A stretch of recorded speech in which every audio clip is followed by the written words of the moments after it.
ॐ अज्ञानतिमिरान्धस्य ज्ञानाञ्जनशलाकया चक्षुरुन्मीलितं येन तस्मै श्रीगुरवे नमः।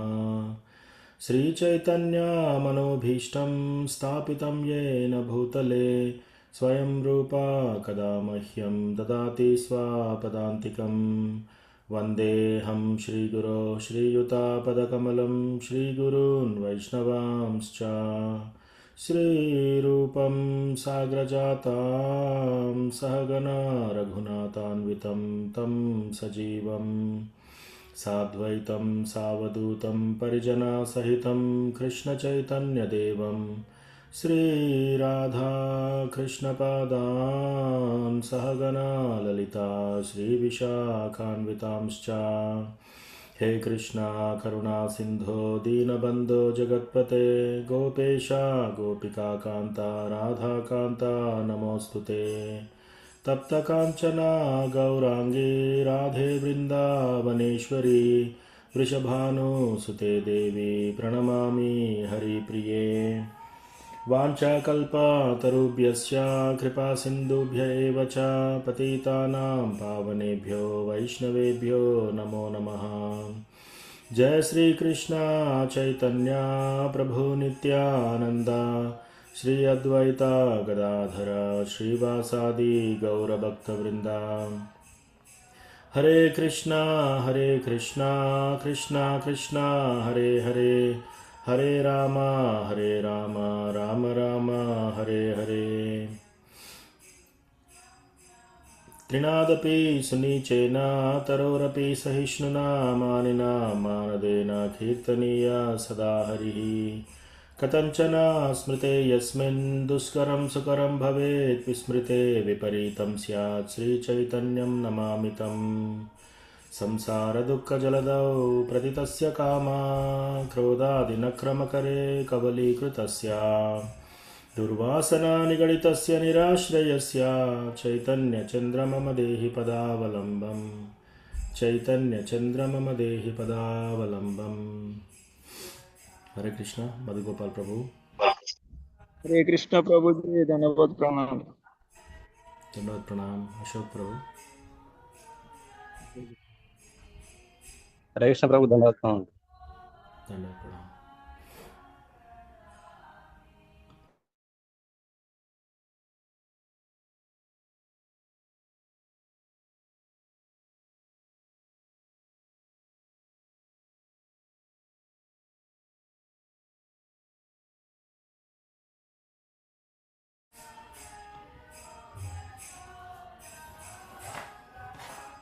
ఓకే, ఈరోజు క్లాస్ ప్రారంభించే ముందు ఎవరికైనా ఏమైనా ప్రశ్నలు ఉన్నాయా?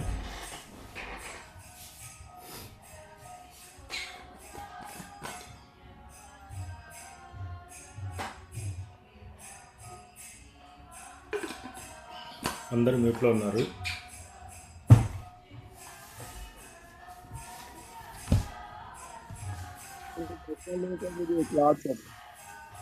ప్రభుజీ ప్రభుజీ క్లాస్ అనుకోదు. మీకు వాయిస్ క్లియర్గా లేదు ప్రభు, మళ్ళీ చెప్పండి. ప్రభుజీ క్లాసే విన్నామని అంటున్నా ప్రభుజీ, క్లాస్ వినాలి.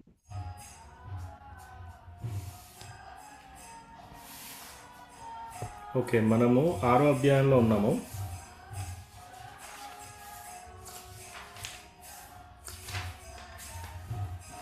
ఆరో అధ్యాయం 17వ శ్లోక.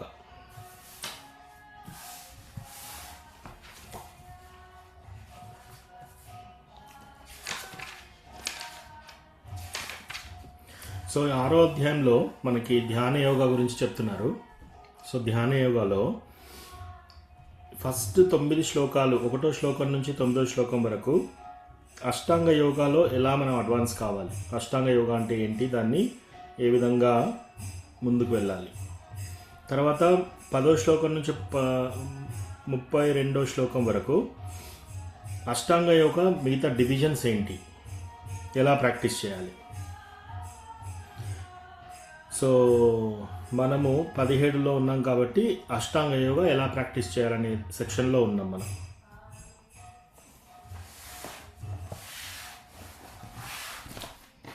అండ్ అగైన్ ఇది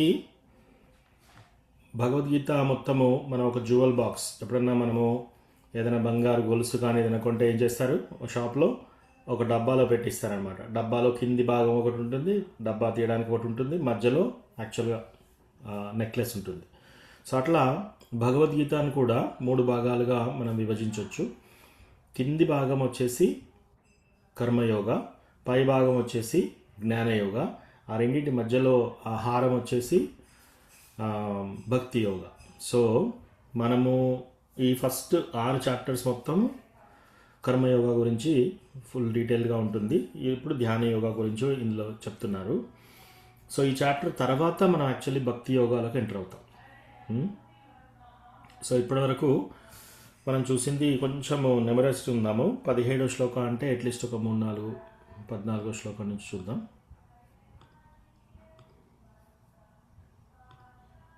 ఓపెన్ చేస్తున్నాను.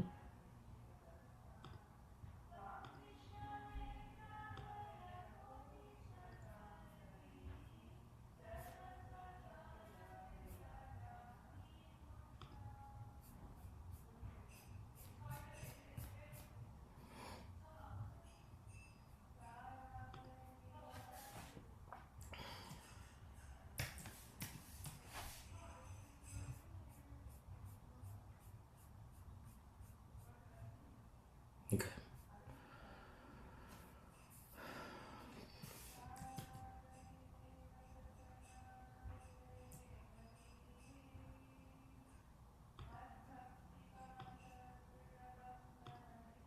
ఓకే షేర్ చేస్తున్నాను.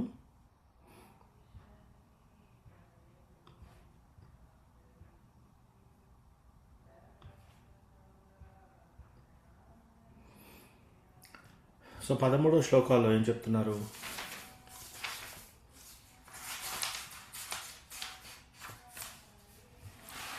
సమం కాయా శిరో గ్రీవం ధారయన్ అచలం స్థిరః సంప్రేక్ష నాసికాగ్రం స్వం దిశశ్చానవలోకయన్ ప్రశాంతాత్మా విగతభిర్బ్రహ్మచారి వ్రతే స్థితః మనస్సంయమ్య మచ్చిత్తో యుక్త ఆసీత మత్పరః. సో ఈ శ్లోకాలు కృష్ణ భగవానుడు ఏం చెప్తున్నాడు? అగైన్ మనము ధ్యానయోగా సెక్షన్లో ఉన్నాము. ఈ ధ్యానయోగా సెక్షన్ మనం చేయవలసిన అవసరం లేదు, కానీ అన్ని యోగా పద్ధతులు చెప్తూ ఈ ధ్యాన యోగా పద్ధతి, అష్టాంగ యోగా పద్ధతి కూడా కృష్ణ భగవానుడు చెప్తున్నాడు అనమాట. సో ఇది చదివితే మనకు అర్థమవుతుంది ఎంత కష్టం ఈ పద్ధతి అని. భక్తి యోగా చాలా ఈజీ. సో 13, 14 ఈ శ్లోకాల యొక్క తాత్పర్యం ఇలా ఉంది. శరీరము, మెడను, శిరమును చక్కగా సమముగా నిలిపి దృష్టిని నాసికాగ్రముపై కేంద్రీకరింపవలెను. ఆ విధముగా కలత నొందనటువంటి నియమిత మనస్సుతో భయమును వీడి బ్రహ్మచర్యమును పాటించుచు యోగి అయిన వాడు నన్నే హృదయమందు ధ్యానించుచు నన్నే జీవిత పరమగతిగా చేసుకునవలెను. సో అష్టాంగంలో ఫస్ట్ ఏం చేయాలంట? శరీరము, మన యొక్క బాడీ, మన యొక్క మెడ ప్లస్ మన యొక్క తల, ఇవన్నీ ఒక లైన్లో నిలిపి స్ట్రైట్గా దృష్టిని కంటితో చూపు ఎక్కడ ఉండాలంట? ముక్కు కొన భాగంలో ఉండాలంట. నాసికాగ్రముపై కేంద్రీకరించవలెను. ఆ విధముగా మనస్సు కలతనొందకుండా నిలిపివేయాలి, మనస్సుని నియమించాలంట, భయాన్ని వదిలేయాలంట, బ్రహ్మచర్యం పాటించాలంట. ఓకే, సో బ్రహ్మచర్యం అంటే ఇంకా ఫ్యామిలీ లైఫ్తో ఉండకూడదు అనమాట. బ్రహ్మచర్యము పాటించుచు యోగి అయిన వాడు నన్నే కృష్ణ భగవానుని హృదయమునందు ధ్యానించుచు కృష్ణ భగవానునే జీవిత పరమగతిగా చేసుకోవాలి. ఓకే, అది చెప్తున్నారు ఇక్కడ 15వ శ్లోకం. యుంజన్ ఏవం సదాత్మానం యోగి నియతమానసః శాంతిం నిర్వాణ పరమాం మత్సంస్థామధిగచ్చతి.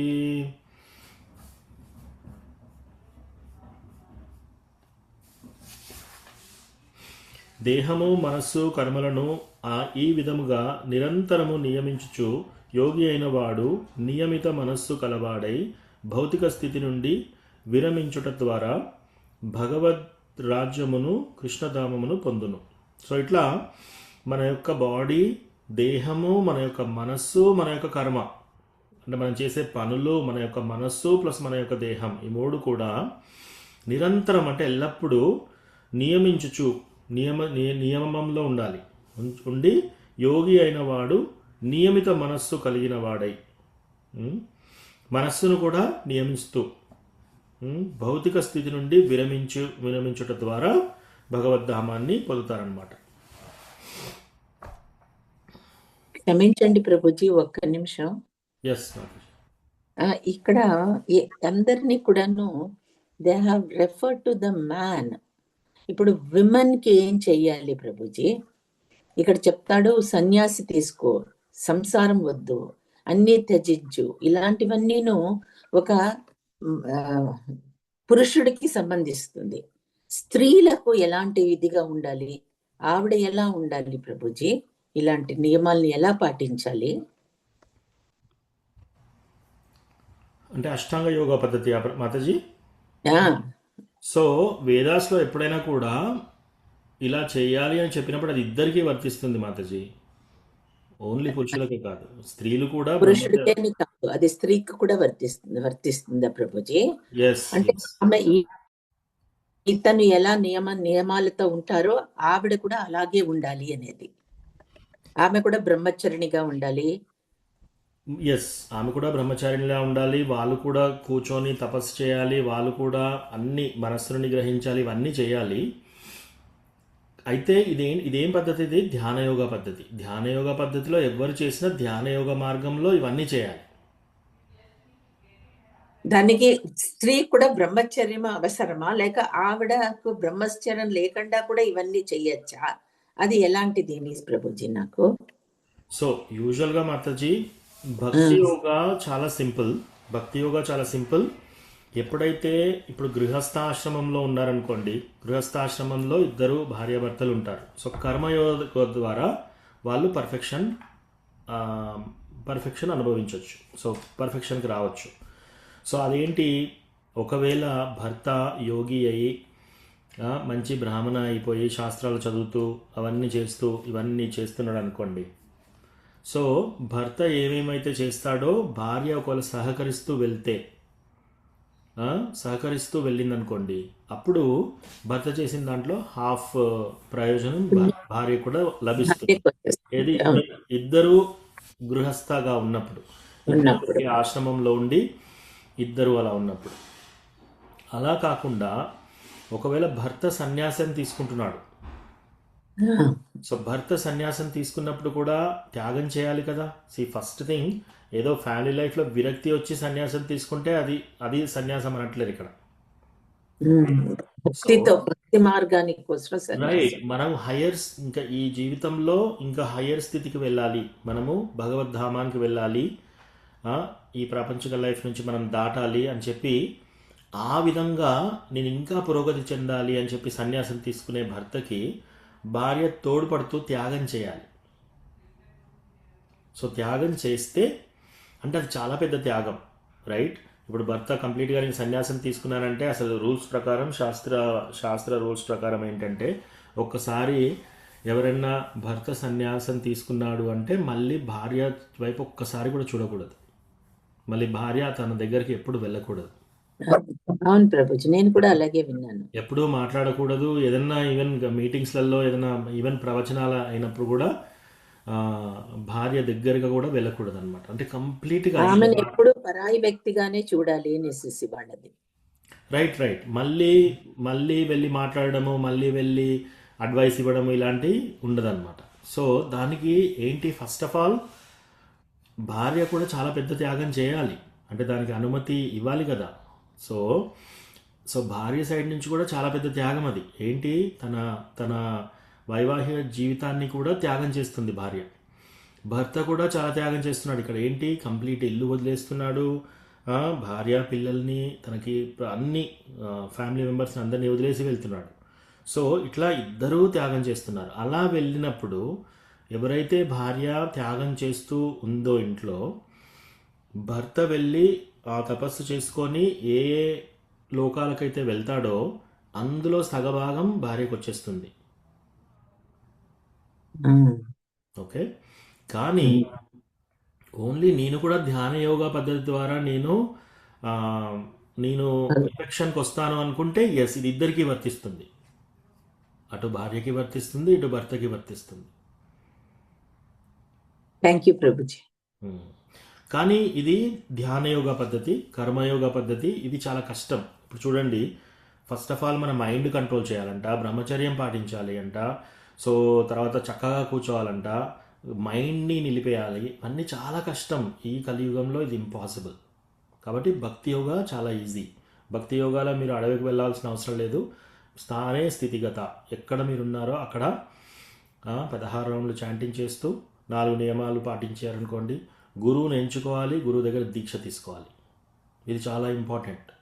గురువు లేకుండా, గురువు దీక్ష లేకుండా మనం ఎన్నిసార్లు చాంటింగ్ చేసినా సరే, మన సొంతంగా ఎంత చేసినా సరే అది సరిపోదు. 100% మనము 4 నియమాలు పాటించాలి. రెండోది, గృహస్థగా ఉండొచ్చు, భార్యాభర్తలు కలిసి ఉండొచ్చు, కానీ 4 రెగ్యులేటరీ ప్రిన్సిపల్స్ ఫాలో అవ్వాలి. మాంసాహారం తినకూడదు, మత్తు పదార్థాలు స్వీకరించకూడదు, జూదం ఆడకూడదు, పరస్త్రీ పరపురుషంతో అక్రమ సంబంధం ఉండకూడదు. సో ఈ 4 పాటిస్తూ 16 రౌండ్లు చాంటింగ్ చేసి గురు మహారాజ్ని ఎన్నుకోవాలి. ఎంచుకున్న తర్వాత ఆ గురు మహారాజ్ దగ్గర దీక్ష తీసుకోవాలి. సో అలా తీసుకుంటే భక్తి యోగాలో పర్ఫెక్షన్ రావచ్చు. ఆ విధంగా మనము ఇంకా చాంటింగ్ చేస్తూ చేస్తూ వెళ్తే మనకి పర్ఫెక్షన్ అనేది లభిస్తుంది అనమాట. సో అది భక్తి యోగా చాలా ఈజీ.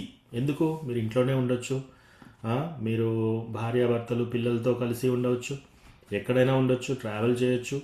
ఏం చేయాలి? 4 రెగ్యులేటరీ ప్రిన్సిపల్స్ ఫాలో కావాలి, 16 రౌండ్లు చాంటింగ్ చేయాలి, ప్లస్ గురువు దగ్గర దీక్ష తీసుకోవాలి. ఇవన్నీ ఇంపార్టెంట్. సో అది భక్తి యోగా. భక్తి యోగా ఇది ఇంకొకటి ప్రభుజీ, మనము 16 రౌండ్లు చాంటింగ్ చేసేసిన తర్వాత కూడాను మన మనసులో వస్తూ ఉంటే ఎప్పుడైనా పని చేసుకుంటూ ఏదో వేరే చేసుకుంటూ కూడా నాకు అప్పుడు అది వచ్చేస్తూ ఉంటుంది, హరే కృష్ణ హరే కృష్ణ అని. అలా చెప్పుకోవడంలో తప్పు లేదు కదా ప్రభుజీ? ఎప్పుడంటే అక్కడ ఏ పని చేస్తూనైనా ఏమైనా చేసుకుంటూ సతతం కీర్తయంతో మాం, కృష్ణ భగవానుడు ఎల్లప్పుడూ మనం కృష్ణనామం చేసుకోవాలన్నమాట. సో ఎస్, అలా చేయాలి. చేయొచ్చా కాదు, అది అలా చేయాలి. సో మనం నేను అనుకుంటాను, ఏదో పని చేస్తూ ఉంటాను, నోట్లో అది వస్తుంది కదా, అది నాకు అంత ధ్యానం లేకపోయినా కూడా పర్వాలేదా ఇలా చెప్పుకోవడం అనేది ఒకరికి వస్తుంది. ఎస్, బట్ ఇంపార్టెంట్ స్టెప్ మాతాజీ, మనం ఇవన్నీ చేసినా కూడా గురు మహారాజ్ని ఎన్నుకోవాలి, గురు మహారాజ్ దగ్గర దీక్ష తీసుకోవాలి. అది చాలా ఇంపార్టెంట్. టెంపుల్ కూడా వెళ్ళాలి. మనం ఇంట్లో ఉండి నేను ఇంకా రెస్ట్ ఆఫ్ ద లైఫ్ నేను చాంటింగ్ చేసుకొని నేను పర్ఫెక్షన్కి వస్తాను అనుకుంటే అది సరిపోదు. అలా వీలు కాదు కూడా. సో మెయిన్ థింగ్ ఏంటంటే, ఎటువంటి పరిస్థితి ఉన్నా సరే, ఇంట్లో మనకు అనుకూలంగా ఉన్నా సరే, అనుకూలంగా లేకున్నా సరే, మన సంకల్పం గట్టిగా ఉంటే మనం టెంపుల్కి వెళ్ళగలుగుతాం. మన సంకల్పంతో మనం గురువు మహారాజ్ని ఎంచుకోవాలి. ఆ తర్వాత గురువు దగ్గర దీక్ష కూడా తీసుకోవాలి. అది చాలా ఇంపార్టెంట్ స్టెప్. ఎందుకంటే శరణాగతిలో అసలు శరణాగతి అంటే ఏంటి? మనం కృష్ణకి శరణాగతి తీసుకుంటున్నాం అంటే కృష్ణ యొక్క రిప్రజెంటేటివ్ అయిన గురువు దగ్గర ఫస్ట్ శరణాగతి తీసుకోవాలి. ఆయన చెప్పిన విధంగా మన లైఫ్ని ముందుకు తీసుకెళ్ళాలన్నమాట. సో అది శరణాగతిలో main principle. Thank you Prabhuji. Thank you Mataji.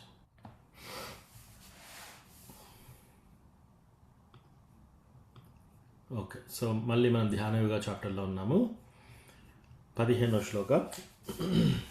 దేహము మనస్సు కర్మలను ఈ విధముగా నిరంతరము నియమించుచు యోగి అయిన వాడు నియమిత మనస్సు కలవాడై భౌతిక స్థితి నుండి విరమించుట ద్వారా భగవద్ రాజ్యమును పొందును. 16వ శ్లోకం. నాత్యశ్నతస్తు యోగోస్తి నైకాంతం అనశ్నతః నాతి స్వప్నశీలస్య జాగ్రతో నైవ చార్జున.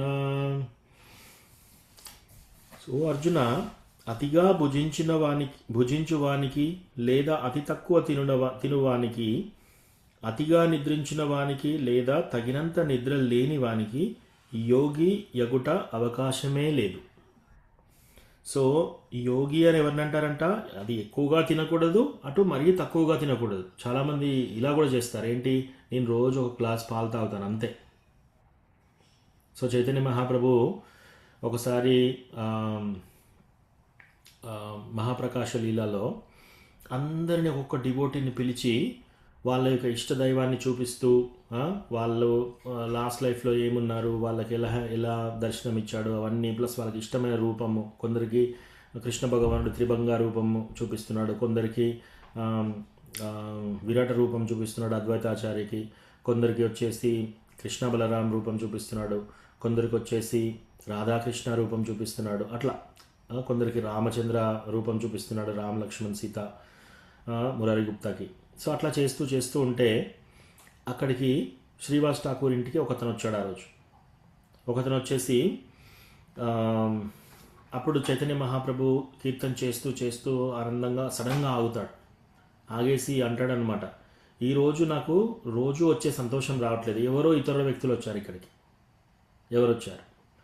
లేదు లేదు, అందరూ డివోటీసే, అందరూ పర్ఫెక్ట్, అందరూ మంచి బ్రాహ్మణాసే ఉన్నారు ఇక్కడ, ఇంకెవరు లేరంటే, లేదు లేదు లేదు, ఎవరో ఒక వ్యక్తి వచ్చారు ఇవాళ. ఇంకా లాస్ట్కి ఇంకో కొత్త వ్యక్తి వచ్చింది, ఇంకో ఇంతనే, కానీ ఈయన చాలా శ్రేష్ఠ బ్రాహ్మణుడు, ఈయన ఏమి తినడు, రోజు ఒక గ్లాస్ పాలు తాగుతాడు అంతే, ఇంకా ఏమీ ముట్టుకోడు, ఏమీ తినడు, ఇలాగే బతుకుతున్నాడు రోజు. చాలా చాలా తపస్వి, రోజు ఒక గ్లాస్ పాలతోనే సరిపెట్టుకుంటున్నాడు. అప్పుడు చైతన్య మహాప్రభు అంటాడు అనమాట, ఓకే, ఈ యొక్క అవకాశం రావడానికి జస్ట్ ఆస్టెరిటీస్, అంటే మన తపస్సుల వల్ల కాదు. సో పాలు తాగే బ్రాహ్మణాన్ని బయటికి పంపించండి అంటాడు. సో మనము ఎన్ని వ్రతాలు చేశాము, ఎన్ని పూజలు చేశాము అనేది ఇంపార్టెంట్ కాదు, ఎంత ప్రేమతో చూసాము కృష్ణ భగవానుని అనుచరులకు మనం ఎంత సేవ చేస్తున్నాం, మనం వాళ్ళు చెప్పింది ఎంత ఫాలో అవుతున్నాం, అది మోస్ట్ ఇంపార్టెంట్, రైట్? మనం డివోటీస్ని అఫెండ్ చేయకుండా సొంతగా మనంతటా మనము మనల్ని ఉద్ధరించుకోలేము. అసలు మన వైపు దేవుడు మన వైపు చూడాలి అంటే దేవుడి యొక్క కృష్ణ భగవాన్ యొక్క శుద్ధ భక్తునికి మనం శరణాగతి తీసుకోవాలన్నమాట, ఆయన రిప్రజెంటేటివ్కి. సో అట్లా ఇక్కడ ఏమంటున్నాడు, ఓ అర్జున, అతిగా భుజించువానికి లేదా అతి తక్కువ తినువానికి, అతిగా నిద్రించువానికి లేదా తగినంత నిద్ర లేని వానికి యోగి అనుటకు అవకాశమే లేదు. సో అక్కడి వరకు చదివాం మనం లాస్ట్. రాధికా మాతాజీ దండవత్ ప్రణామ్.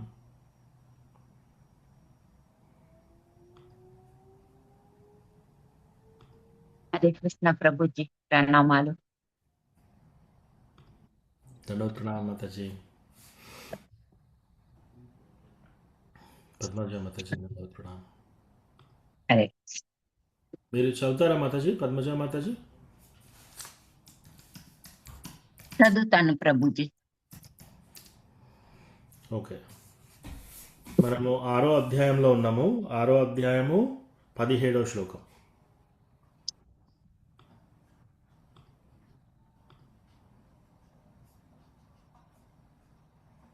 ఇది చాలా important Shloka.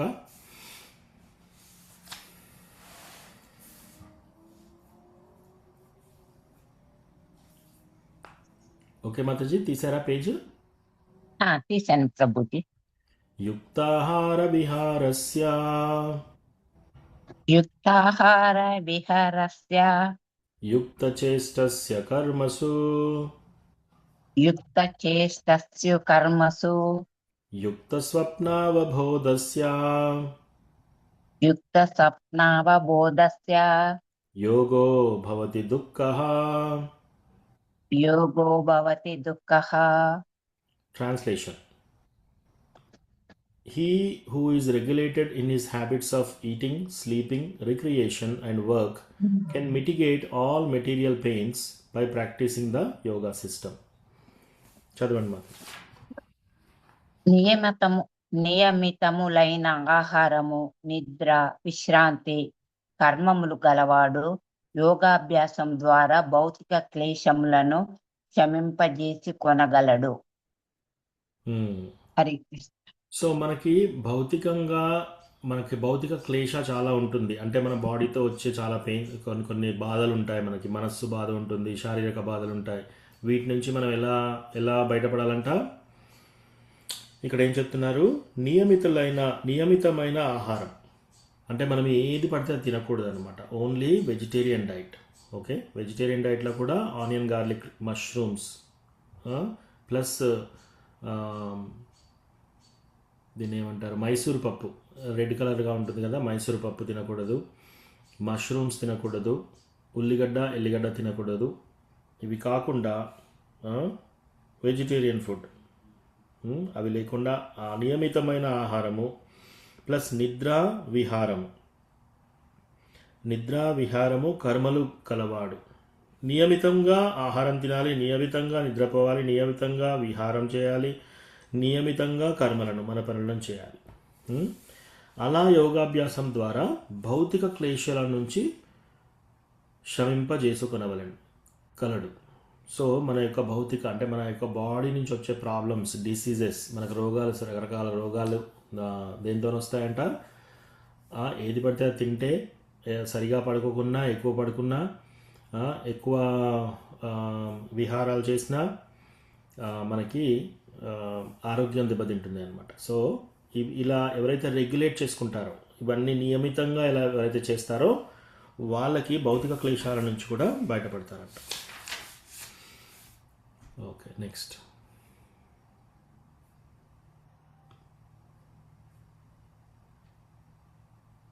Okay, Vasanthi Mataji, Krishnamurthy Prabhu. Yes Prabhuji. Okay,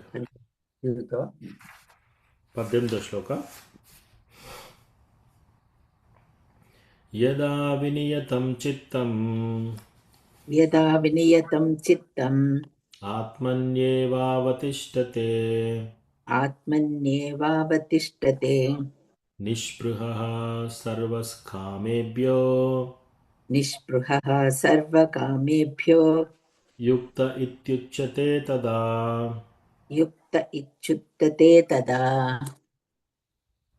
Translation.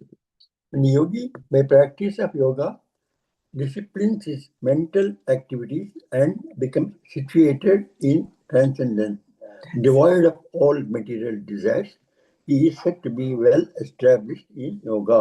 Hare Krishna Prabhuji. Thank you. Thank you Prabhu Mataji. So ఇక్కడ ఏం చెప్తున్నారు? యోగాభ్యాసము ద్వారా యోగి తన మనోకర్మలన్నింటినీ నియమించి, మనోకర్మలు అంటే ఏంటి? మనస్సును, కర్మలని, అటు మనస్సుని వాళ్ళు చేసే పనులను నియమించాలంట. విషయ కోరికల రహితమై, ఇతరత్ర విషయాల పట్ల కోరికలు లేకుండా ఆధ్యాత్మిక స్థితి యందు నిలిచి ఉన్నప్పుడు యోగమునందు స్థిరుడైనట్లుగా చెప్పబడను. అంటే వీళ్ళు స్థిరంగా యోగాలో ఉన్నారని ఎట్లా చెప్తాము? వాళ్ళు మనస్సు, అటు వాళ్ళు చేసే పనులను నియమిస్తున్నారు, విషయ కోరికలు ఎక్కువ లేవు, ఆధ్యాత్మిక స్థితిలో ఉన్నారు. ఇట్లా ఉంటే వాళ్ళు స్థిరంగా యోగం నందున్నట్టు మనం తెలుసుకోవాలి. దీంట్లో ప్రభుపాద్ పర్పోర్ట్లో రాస్తారనమాట.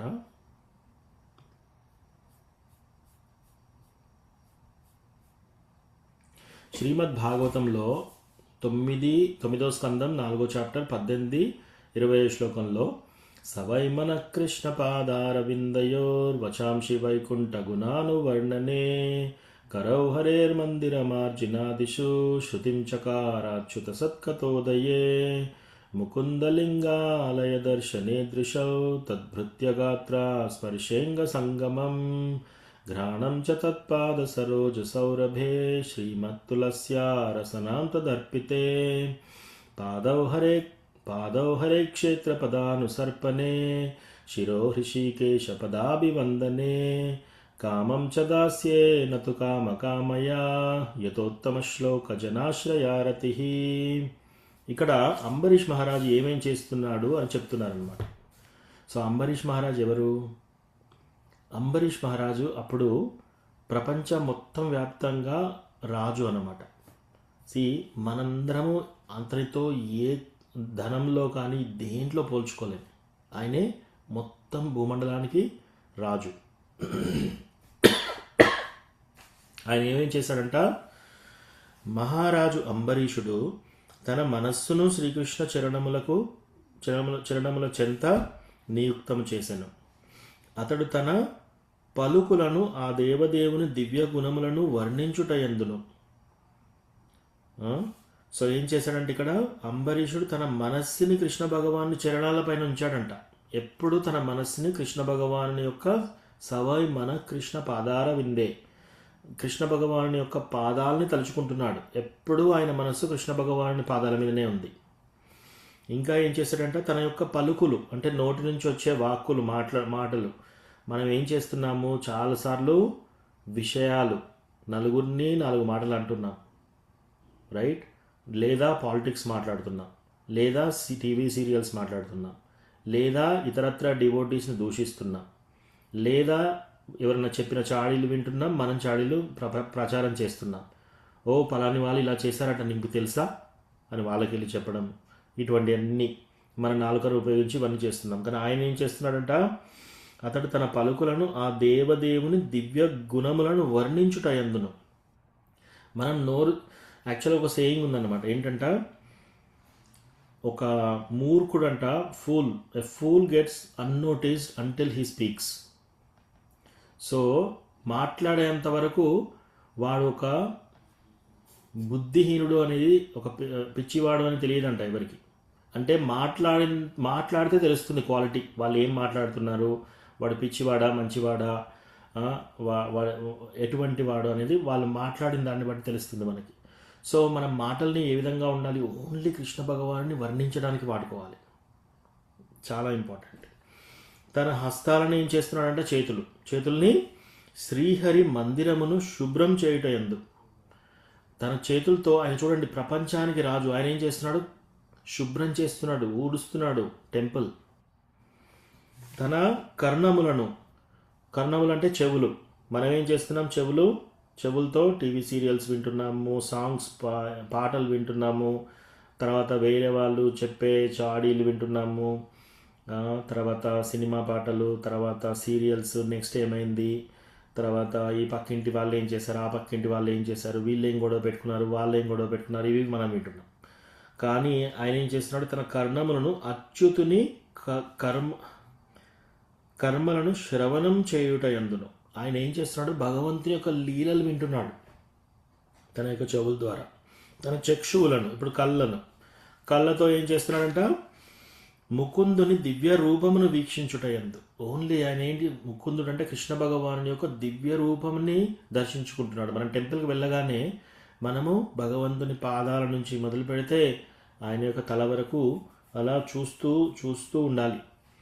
భగవంతుని యొక్క సౌందర్యం ఎలా ఉంది, ఈరోజు ఎలా అలంకరించారు, ఏ డ్రెస్ వేశారు, ఎటువంటి పూలమాల వేశారు, ఎటువంటి నగలు పెట్టారు, భగవంతుడు ఏ కలర్ ధోతి కట్టారు, ఏ కలర్ కుర్తా వేశారు, భగవంతుని తలలో నెమలీక పెట్టారు, పూలదండలు పెట్టారు, పిల్లన గ్రోవి పట్టుకున్నాడు. సో ఇట్లా అన్నమాట. ఆయన యొక్క చక్షువులు ముకుందుని భగవంతుని యొక్క దివ్య రూపాన్ని వీక్షించుట యందును చూస్తున్నాడట. తన దేహమును ఎలా వాడుతున్నాడంట, తన బాడీని భక్తుల దేహములను స్పృశించుట యందును. డివోటీస్ మనం వెళ్ళగానే ఏం చేస్తాం, కౌగిలించుకుంటాం డివోటీస్ని. సో అలా ప్రభూస్ రాగానే ఇమ్మీడియట్గా కౌగిలించుకుంటారు. ఈ విధంగా మన యొక్క దేహాన్ని వాడాలి. ప్లస్ మాతాజీస్ వెళ్ళి మాతాజీని కౌగిలించుకోవాలి. సో అది వైష్ణవ, ఆ విధంగా మన యొక్క బాడీని వాడాలన్నమాట. తర్వాత తన యొక్క దేహమును భక్తుల దేహమును స్పృశించుట యందును తన నాసికం అంటే ముక్కుని కృష్ణ భగవానునికి అర్పింపబడిన కలువ పూలను వాసన చూచుట యందును. సో భగవంతునికి అర్పించిన కలువ పూలను వాసన చూస్తున్నాడు అనమాట. ఆయన యొక్క ముక్కును ఆ విధంగా వాడుకుంటున్నాడు ఆయన. తన జిహ్వాని అంటే నాలుకని, సో ఆ భగవానుని చరణ కమలములకు అర్పించి తులసి దళమున రుచి చూచుట యందును. సో భగవంతుని చరణాల యందు పెట్టిన తులసిమాల, ఆ యొక్క తులసిమాల టేస్ట్ చేస్తున్నాడు నాలుకతో. తన పాదములను శ్రీహరి తీర్థస్థలములకు మరియు మందిరములకు పోవుట ఎందును. తన పాదాలను ఏ విధంగా వాడుతున్నాడంట? ఐదరు తీర్థయాత్రకు నడిచి వెళ్ళడానికి వాడుతున్నాడంట, లేదా టెంపుల్కి నడిచి వెళ్ళడానికి వాడుతున్నాడంట. మనం కూడా మన యొక్క చేతులని టెంపుల్ శుభ్రపరచడానికి, మన యొక్క కాళ్ళని టెంపుల్కి నడవడానికి లేదా యాత్రకి వెళ్ళడానికి ఉపయోగించాలి. తన శిరముని హృషికేశుని వందనమునరించుటయందు, తన శిరాన్ని అంటే తన తలని ఏం చేస్తున్నాడంట? భగవంతుని పాదాలని వందనం చేయడానికి, దండవత్ ప్రణామం చేయడానికి వాడుతున్నాడు. తన కోరికలను ఉత్తమ శ్లోకుడైన శ్రీకృష్ణుని కార్యములను నిర్వహించుటయందును నియోగించుతున్నాడు.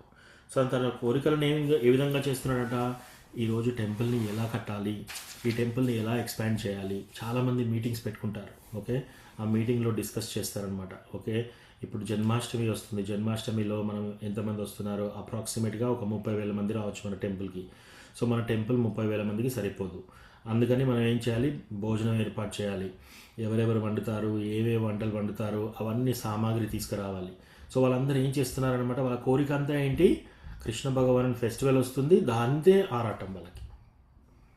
ఓకే, ఒక తల్లి కొడుకు కానీ లేకపోతే భర్త కానీ దూరంగా వెళ్ళి మళ్ళీ వస్తున్నాడు అనుకోండి, భర్త రాగానే అతనికి వంట చేయాలి, ఆయనకు రుచికరమైన వంట ఏది ఉంది, లేదా పిల్లవాడికి ఏది ఇష్టమో అది వంట చేసి ఎదురు చూస్తూ పిల్లవాడు రాగానే అది పెడతారనమాట. సో అట్లా మనం కూడా ఎదురు చూడాలి. ఫస్ట్ ఫెస్టివల్ ఎప్పుడు వస్తుంది, కృష్ణకి ఎప్పుడు పెట్టాలి అట్లా. సో కృష్ణ భగవానుని ఈ యొక్క పండగ రోజు నేను ఈ డ్రెస్ వేసుకుంటాను అని ముందే కొనుక్కొని ఆ డ్రెస్ ఆ రోజుకు పెట్టుకోవాలన్నమాట. సో ఇట్లా మన యొక్క ఆరాటం అంతా, మన యొక్క మనసంతా, ప్రతి ఒక్కటి మన బాడీలో ఉన్న ప్రతి ఒక్కటి కృష్ణార్పణం చేసుకోవాలన్నమాట. అది తన కోరికలను కూడా ఏం చేస్తున్నాడు ఇక్కడ? ఉత్తమ శ్లోకుడైన శ్రీకృష్ణ కార్యములందు నిర్వర్తించుచు నియోగించాను. అతని ఈ దివ్య కార్యములన్నీ శుద్ధ భక్తులకు తగినవై ఉన్నవి. సో ఇలా మనం కూడా శుద్ధ భక్తులు కావాలంటే ఈ విధంగా చేయాలి. సో మనల్ని మనమే టెస్ట్ చేసుకోవాలి. పొద్దున్న లేస్తే 24 గంటల్లో ఎంతసేపు మనం ఆరాటం కృష్ణ మీద ఉంది, ఎంతసేపు మన ఆరాటం మన ఫ్యామిలీ మెంబర్స్ మీద ఉంది. మీరు ఎంత ఆరాటపడ్డా కూడా అక్కడ జరిగేది ఏమీ లేదు. సో ఓన్లీ కృష్ణ భగవానుని పైనే ఉండాలి మన ఆరాటం. మన ఆలోచన కృష్ణ భగవానుని పైనే, మన కళ్ళు కృష్ణనే చూడాలి, మన చెవులు కృష్ణ కథ వినాలి, మన నాలుకతో కృష్ణ కథ చెప్పాలి, లేదా కృష్ణ ప్రసాదం తినాలి, లేదా కృష్ణకు అర్పించిన తులసి టేస్ట్ చేయాలి. ఈ విధంగా ఇది ఎవరు చేస్తున్నారు? అంబరీష్ మహారాజ్. ఇది చాలా బ్యూటిఫుల్ శ్లోక అన్నమాట. ఓకే, నెక్స్ట్ విజయ్ రఘునాథ్ ప్రభు, మీరు చదువుతారా? కృష్ణ ప్రభు. ఎస్ ప్రభు. ఓకే, 19వ శ్లోకం. యథా దీపో నివాతస్థో నింగతే సోపమా స్మృతా యోగినో యత చిత్తస్య యుంజతో యోగమాత్మనః. Translation: As a lamp in a windless place does not waver, so the transcendentalist whose mind is controlled remains always steady in his meditation on the transcendent self. చదవండి. చోట దీపము నిశ్చలంగా ఉన్నట్టుగా మనసు నియంత్రించబడిన యోగి తన పరిపక్వతాన్యంలో ఎల్లప్పుడూ స్థిరంగా ఉంటాడు. Thank you Prabhu. Thank you Prabhu. So ఇక్కడ ఎక్కడైతే గాలి లేని చోటనున్న దీపము నిశ్చలముగా నుండు రీతి నిగ్రహింపబడిన మనస్సు గల యోగి తన పరతత్వ ధ్యానమును సదా స్థిరుడై ఉండును. అంటే దీని అర్థం ఏంటి? ఎక్కడైతే మనం గాలి లేని చోట, ఎక్కడైతే గాలి లేకుండా ఉంటుందో మనం దీపాన్ని పెడితే అది నిశ్చలంగా ఉంటుంది, స్టేబుల్గా ఉంటుంది. ఎక్కడైనా బాగా గాలి వస్తుంటే ఆ దీపము కదులుతుంది, ఇంకా గాలి ఎక్కువ వస్తే ఆరిపోతుంది. సో అట్లా మన మనస్సును కూడా ఎంత గాలి మనము నిగ్రహించాలంట. మనస్సుని నిశ్చలంగా ఉంచాలి. ఉంచి దేనిపైన పెట్టాలి? పరతత్వ ధ్యానం మీద, అంటే కృష్ణ భగవానుని ధ్యానం మీద మెడిటేషన్ చేయాలి. సో గాలి లేని దీపం ఎంత స్టేబుల్గా ఉంటుందో అదే విధంగా ఈ అష్టాంగ యోగా చేసే వ్యక్తి కృష్ణ భగవానుని రూపం మీద ఆయన యొక్క ధ్యానాన్ని కేంద్రీకరించి అలా ఉండాలన్నమాట, స్థిరుడై ఉండాలి. ఓకే, జ్యోతి రూప కమలా మాతాజీ మీరు చదువుతారా? ప్రభుజీ చదువుతాం. ఓకే, ప్రభుజీ చాప్టర్ చెప్తారు. 6వ అధ్యాయం 20వ శ్లోకం.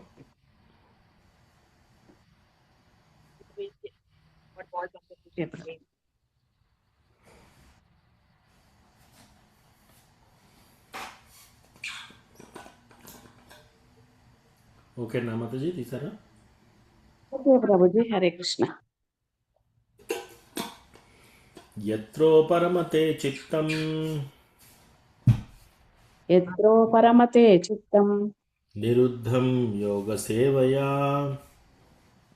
నిరుద్ధం యోగ సేవయా యత్ర చైవాత్మనాత్మానం యత్ర చైవాత్మనాత్మానం పశ్యన్నాత్మని తుష్యతి పశ్యన్నాత్మని తుష్యతి సుఖం ఆత్యంతికం యత్తద్ సుఖమాత్యంతికం యత్ బుద్ధిగ్రాహ్యం అతీంద్రియం బుద్ధిగ్రాహ్యం అతీంద్రియం వెత్తి యత్ర న చైవాయం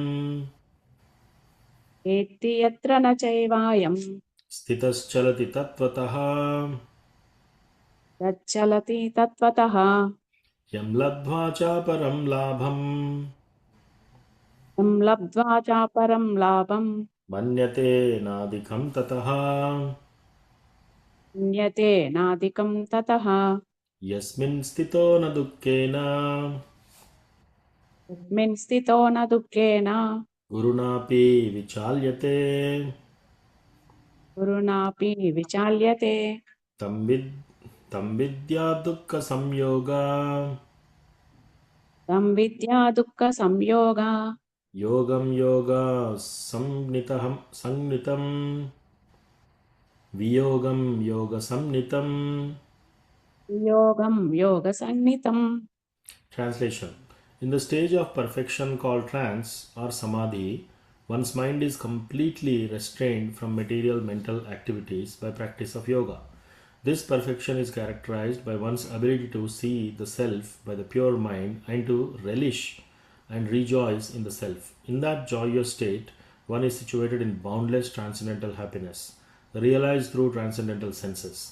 Established thus, one never departs from the truth, and upon gaining this, he thinks there is no greater gain. Being situated in such a position, one is never shaken, even in the midst of greatest difficulty. This indeed is actual freedom from all miseries arising from material contact.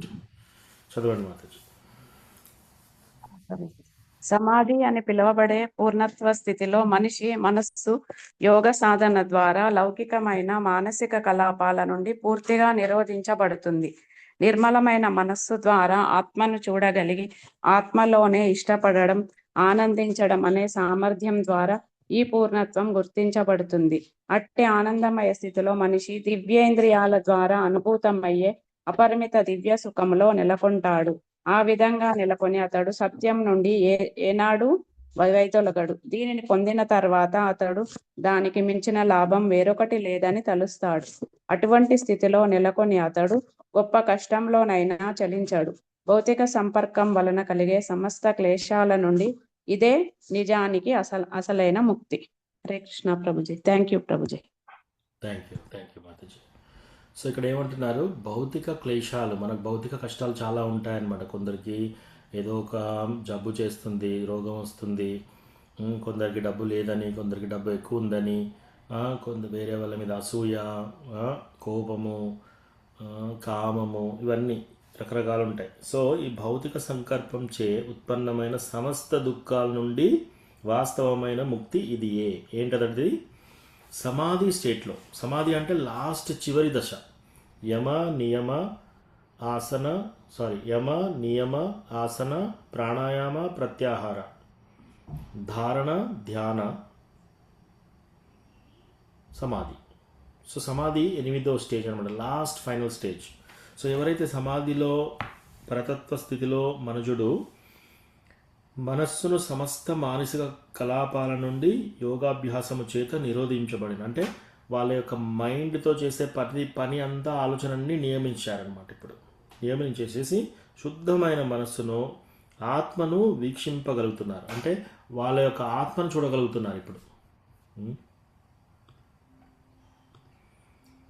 వాళ్ళ యొక్క ఆత్మను చూడగలుగుతున్నారు.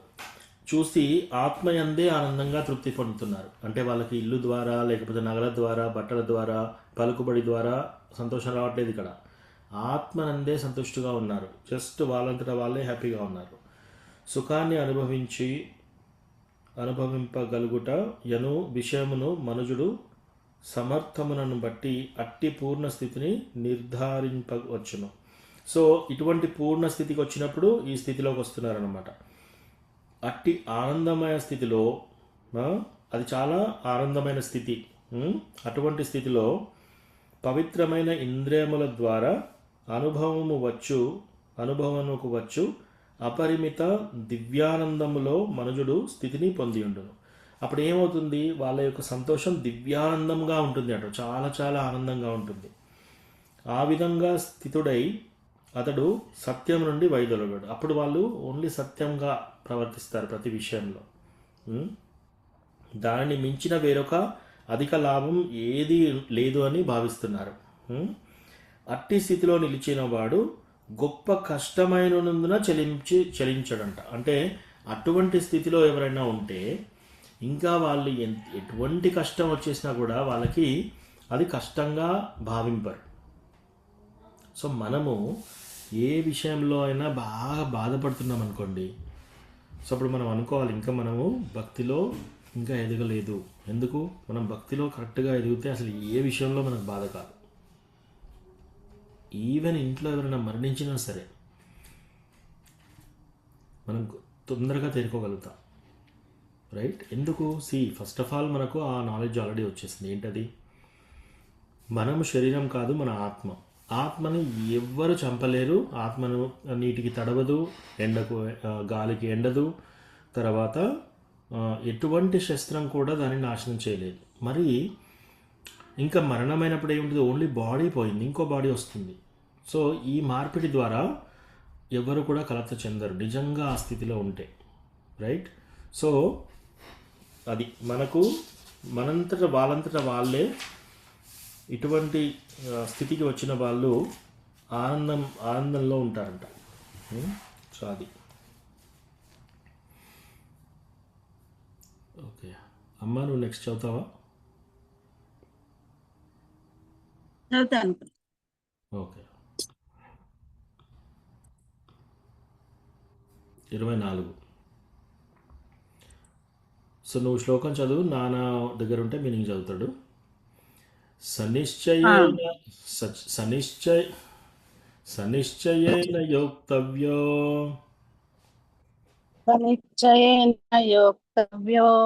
యోగో నిర్విన్న చేతసా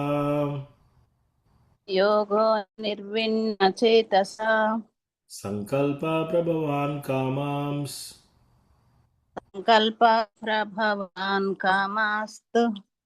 త్యక్త్వా సర్వాన్ అశేషతః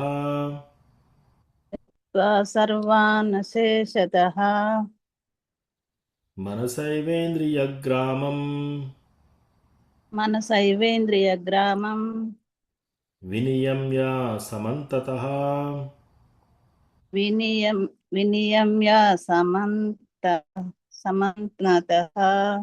Translation.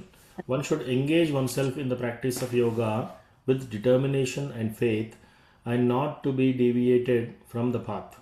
One should abandon without exception all material desires born of mental speculation, and thus control all the senses on all sides by the mind. చదవమ్మా. Hare Krishna నాన్న. మనిషి స్థిరంతో శ్రద్ధతో యోగి సాధనలో నెలకొని మార్గము తప్పకుండా ఉండాలి. మానసిక కల్పన నుండి పుట్టినట్టి సమస్త లౌకిక కోరికలను ఎటువంటి మినహాయింపు లేకుండా విడిచిపెట్టి ఆ విధంగా అతడు మనస్సు ద్వారా అన్ని వైపుల నుండి ఇంద్రియాలను నిగ్రహించాలి. యోగ సాధకుడు చాలు చాలు స్థిర నిశ్చయు. నానా అక్కడ వరకే. Thank you. సరే నాన్న. సో ఇక్కడ ఏమంటున్నారు, స్థిర నిశ్చయముతో శ్రద్ధను కలిగి స్థిర నిశ్చయంగా శ్రద్ధతో యోగము అభ్యసించుచు, ఈ యోగా మార్గం అభ్యసించుచు మనుజుడు ఆ మార్గం నుండి వైదొలగా ఉండవలెను. అంటే ఇంకా ఆ మార్గం నుంచి దూరం పోకూడదు అనమాట. ఒకసారి ఈ మార్గంకి వచ్చినాక ఇంకా మార్గంలో స్థిరంగా ఉండాలి. ఇంకోటి ఏమంటున్నారు ఇక్కడ, మానసిక కల్పనల నుండి ఉత్పన్నమైన విషయ కోరికలు. మనకున్న ఏ కోరిక అయినా సరే, మనకు చిన్న కోరిక అయినా సరే, పెద్ద కోరిక అయినా సరే, ఈ రెండింటి మధ్యలో ఏ కోరిక అయినా సరే, అన్నీ కూడా మానసిక కల్పితాలు మాత్రమే. ఉదాహరణకి కొన్ని ఉదాహరణ కోరికలు చెప్తాను. ఇవన్నీ కూడా మానసిక కల్పితాలు. చూడండి, మా పిల్లలు బాగుండాలి, మానసిక కల్పితం. మా పిల్లలకి మంచిగా జాబ్ రావాలి, మానసిక కల్పితం. నాకు ఇల్లు ఉంటే సంతోషంగా ఉంటాను, మానసిక కల్పితం. నాకు సంఘంలో పేరు ప్రతిష్ట కావాలి, మానసిక కల్పితం. నేను ఆరోగ్యంగా ఉండాలి, మానసిక కల్పితం. నన్నందరూ ఆదరించాలి, మానసిక కల్పితం. నేను బాగా డబ్బు సంపాదించుకుంటాను, బ్యాంక్ బ్యాలెన్స్ పెట్టుకుంటాను, ఎప్పుడైనా ఫ్యూచర్లో ప్రాబ్లం వచ్చినప్పుడు నేను దాన్ని వాడుకుంటాను, అది కూడా మానసిక కల్పితం. ఇవన్నీ మానసిక కల్పితాలే. లేదా ఇంకా కొన్ని చెప్తాను ఎగ్జాంపుల్స్. ఈ అమ్మాయి చాలా అందంగా ఉంది, ఈమె నేను పెళ్లి చేసుకుంటే సంతోషపడతాను, మానసిక కల్పితం. ఈ అబ్బాయి చాలా సుందరంగా ఉన్నాడు, ఇతన్ని పెళ్లి చేసుకుంటే ఇతను బుద్ధిమంతుడు ప్లస్ మంచి జాబ్ చేస్తున్నాడు, నేను సుఖపడతాను, మానసిక కల్పితం. నేను ఇండియాలో ఉన్నాను, అమెరికాకి వెళ్తే సంతోషంగా ఉంటాను, మానసిక కల్పితం. ఓకే. పరాని వాళ్ళు ఊటీకి వెళ్ళి ఊటీలో ఒక ప్రదేశాన్ని చూసి వచ్చారు, ఫోటోలు దిగారు, ఫేస్బుక్లో పెట్టారు. మేబీ అక్కడ చాలా అందంగా ఉందేమో, నేను వెళ్తే అందంగా ఉంటా, అక్కడ సంతోషంగా ఉన్నారేమో, నేను వెళ్తే కూడా సంతోషపడతాను, మానసిక కల్పితం. ఇవన్నీ మానసిక కల్పితాలే. సో మన కోరికలు ఎలా ఉండాలి మరి అట్లంటే? మరి అట్లా అంటే ఇంక అసలు పెళ్ళి చేసుకోవద్దా, లేకపోతే ఇల్లు ఒక జాబ్ చేయొద్దా, ఏమి చేయొద్దా, ఏమి లేకుండా కోరికలు లేకుండా ఎలా ఉంటాము అని ప్రశ్న రావచ్చు ఇమీడియట్లీ, రైట్? సో ఇంతకుముందు చెప్పినవన్నీ మానసిక కల్పితాలు. అవి కాకుండా మనము ఈ జన్మ తీసుకున్నాం, ఓకే? ఈ జన్మ శాశ్వతం కాదు, ఎప్పుడో ఒక రోజు కంపల్సరీ మనం చనిపోతాం, ఓకే? ఈ చనిపోయే లోపు నేను ఇంకొక జన్మ తీసుకోకుండా ఉండాలంటే నేను ఏం చేయాలి? ఓకే, ఇప్పుడు ఏం చేయాలి? యోగాభ్యాసం చేయాలి. ఐదర్ ఈ ధ్యాన యోగా చేయాలి, లేదా భక్తి యోగా చేయాలి, ఇంకొక జన్మ రాకుండా చూసుకోవాలి. ఇది మానసిక కల్పితం కాదు. ఈ కోరిక మంచి కోరిక, ఇది కరెక్ట్ అయిన కోరిక. ఓకే, మరి ఈ కోరిక తీరాలంటే ఎట్లా? ఓకే, నేను ఇప్పుడు బతకాలంటే ప్రతిరోజు వండుకొని తినాలి కదా, మరి నాకు డబ్బు కావాలి కదా. నేను ఒక ఉద్యోగానికి వెళ్తాను, కేవలం ఆ ఉద్యోగంతో లేదా ఆ బిజినెస్తో వచ్చిన డబ్బుతో నేనేం చేస్తాను? స్థిరంగా నా భక్తియుత సేవ చేసుకుంటాను. ఇది మానసిక కల్పితం కాదు, ఇది ఓకే.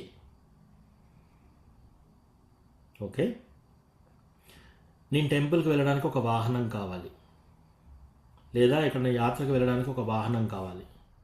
కార్ అనుకోండి, స్కూటర్ అనుకోండి, వెహికల్ అనుకోండి, ఏదైనా సరే, అది ఓకే. మీరు దేనికి వాడుతున్నారు దాన్ని? టెంపుల్ వెళ్ళడానికి వాడుతున్నారు, అట్లా. సో మీరు ఫోన్ కొనుక్కోవాలి, ఓకే? ఆ ఫోన్లో నలుగురు చూసిన ఆ ఫోను నాకు అన్నీ కావాలి, ఐఫోన్ లేటెస్ట్ కావాలి, దాంట్లో పిక్చర్స్ బాగా కనిపిస్తాయి, ఇవన్నీ మానసిక కల్పితాలు. సో మీరు ఏది కొన్నా సరే దాన్ని భగవంతుని, కృష్ణ భగవానుని సేవలో వాడుతున్నారనుకోండి, ఆ కోరికలు మంచివే. కృష్ణకి రిలేటెడ్ కోరిక కాకుండా ఏదైనా సరే. ఓకే, నాకు 5 పిల్లలు ఉన్నారు, అందులో ఒకతను డివోటీ, మిగతా 4 డివోటీస్ కాదు, వాళ్ళకి అట్లీస్ట్ నేను కొంచెం సంపాదించి పెడతాను. మీరు ఎంత సంపాదించి పెట్టినా కూడా వాళ్ళు హ్యాపీగా ఉండలేరు. రైట్? సో మనం ఏది చేసినా సరే నార్మల్గా వాళ్ళకి ఇచ్చే అన్నిటికంటే బెస్ట్ థింగ్ మనం ఏమి ఇవ్వాలంట, ఓన్లీ కృష్ణ భగవానుని భక్తి అందించాలి. ఆ కృష్ణ భగవానుని భక్తి కనుక మనం అందించగలిగితే ఇంకా అది బెస్ట్ థింగ్ మనం పిల్లలకి ఇవ్వడం కానీ ఎవరికైనా ఇవ్వడం కానీ. సో అది కాకుండా మనం ఇంకే ప్రయత్నాలు చేస్తున్నా కూడా అవన్నీ మానసిక కల్పితాలే, తద్వారా మనకేమీ లాభం చేకూరదన్నమాట. రైట్? నేను బాగా నగలు వేసుకోవాలి, నేను బాగా మంచిగా చీరలు కట్టుకోవాలి, నేను మంచిగా తయారయ్యి వెళ్ళాలి, నేను కార్లు బంగ్లాలు కట్టుకోవాలి, ఇవన్నీ కృష్ణ ప్రమేయం, కృష్ణ సెంటర్లో లేకుండా మనం ఏమేమైతే కోరుకుంటున్నామో ఇలాంటివన్నీ కూడా మానసిక కల్పితాలు. మీరు క్షుణ్ణంగా కూర్చొని ఎప్పుడైనా చూడండి మీ జీవితంలో. మీరు ఇంతకుముందు మీరు 10 సంవత్సరాల తర్వాత మీరు ఏమేమైతే మానసిక కల్పితాలు ఉన్నాయో అవన్నీ కోరికలు కొన్ని తీరాయి. మీకు సంతోషంగా ఉన్నారా? ఉండరు. రైట్? సో అది చెప్తున్నారు ఇక్కడ. స్థిర నిశ్చయంతో శ్రద్ధను కలిగి యోగం అభ్యసించుచు మనుజుడు ఆ మార్గం నుండి వైదొలగక ఉండవలెను. మానసిక కల్పన నుండి ఉత్పన్నమైన విషయ కోరికలు అన్నీ కూడా మానసిక కల్పితాలే. అన్నింటినీ ఎటువంటి మినహాయింపు లేకుండా త్యజించి, ఓకే ఇవి ఉంచుకుంటాను ఇంకా అట్లా కాదు, అన్నీ ఏ మినహాయింపు లేకుండా అన్నీ వదిలేయాలంట. త్యజించి అతడు మనస్సు ద్వారా ఇంద్రియములను అన్ని వైపుల నుండి నియమించాలంట. అలా నియమిస్తే అది ఈ ధ్యాన యోగా. సో దీంట్లో మనకి పర్పోర్ట్లో శ్రీల ప్రభుపాద రాస్తున్నారు ఏమని, ఉత్సాహాన్నిశ్చయా ధైర్యా తత్తత్కర్మ ప్రవర్తనాత్ సంగత్యాగా సతో వృత్తే షడ్భిర్భక్తి ప్రసిద్ధ్యతి. సో ఇక్కడ ఉత్సాహము, పట్టుదల, నిశ్చయము, భక్తుల సమక్షములో విద్యుత్ కర్మ ధర్మములను నిర్వర్తించుట మరియు సత్వగుణ కారణములందే సంపూర్ణముగా నిమగ్నమగుట ద్వారా భక్తి యోగము మనుజునికి విజయవంతముగా నిర్వహింపగలడు. సో భక్తి యోగాన్ని విజయవంతంగా మనం నిర్వహించాలంటే ఏం చేయాలంట? ఉత్సాహంగా, పట్టుదలతో, నిశ్చయంగా, ధైర్యంతో. ఉత్సాహము, పట్టుదల, నిశ్చయము భక్తుల సమక్షంలో మన యొక్క విద్యుత్ కర్మ ధర్మాలని పాటించాలి.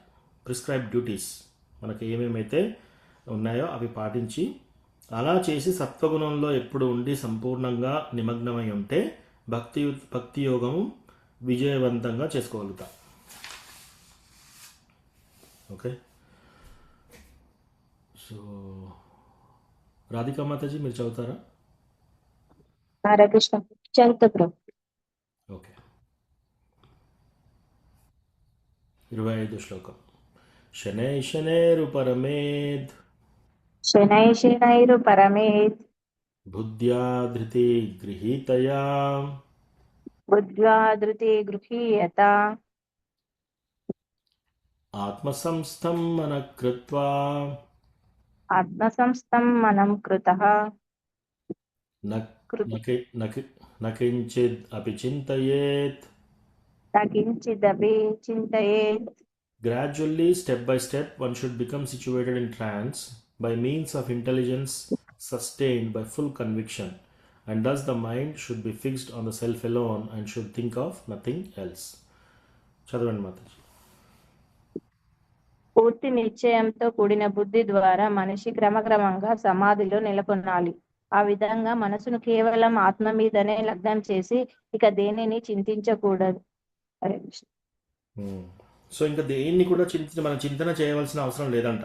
ఓన్లీ ఏం చేయాలి? మన యొక్క బుద్ధితో నిశ్చయంగా, దృఢ నిశ్చయంగా, క్రమక్రమంగా నెమ్మదిగా మనుజుడు సమాధి మగ్నుడై కావాలండి. సమాధి స్థితికి రావాలన్నమాట. రైట్? యమ నియమ ఆసన ప్రాణాయామ ప్రత్యాహార ధారణ ధ్యాన సమాధి.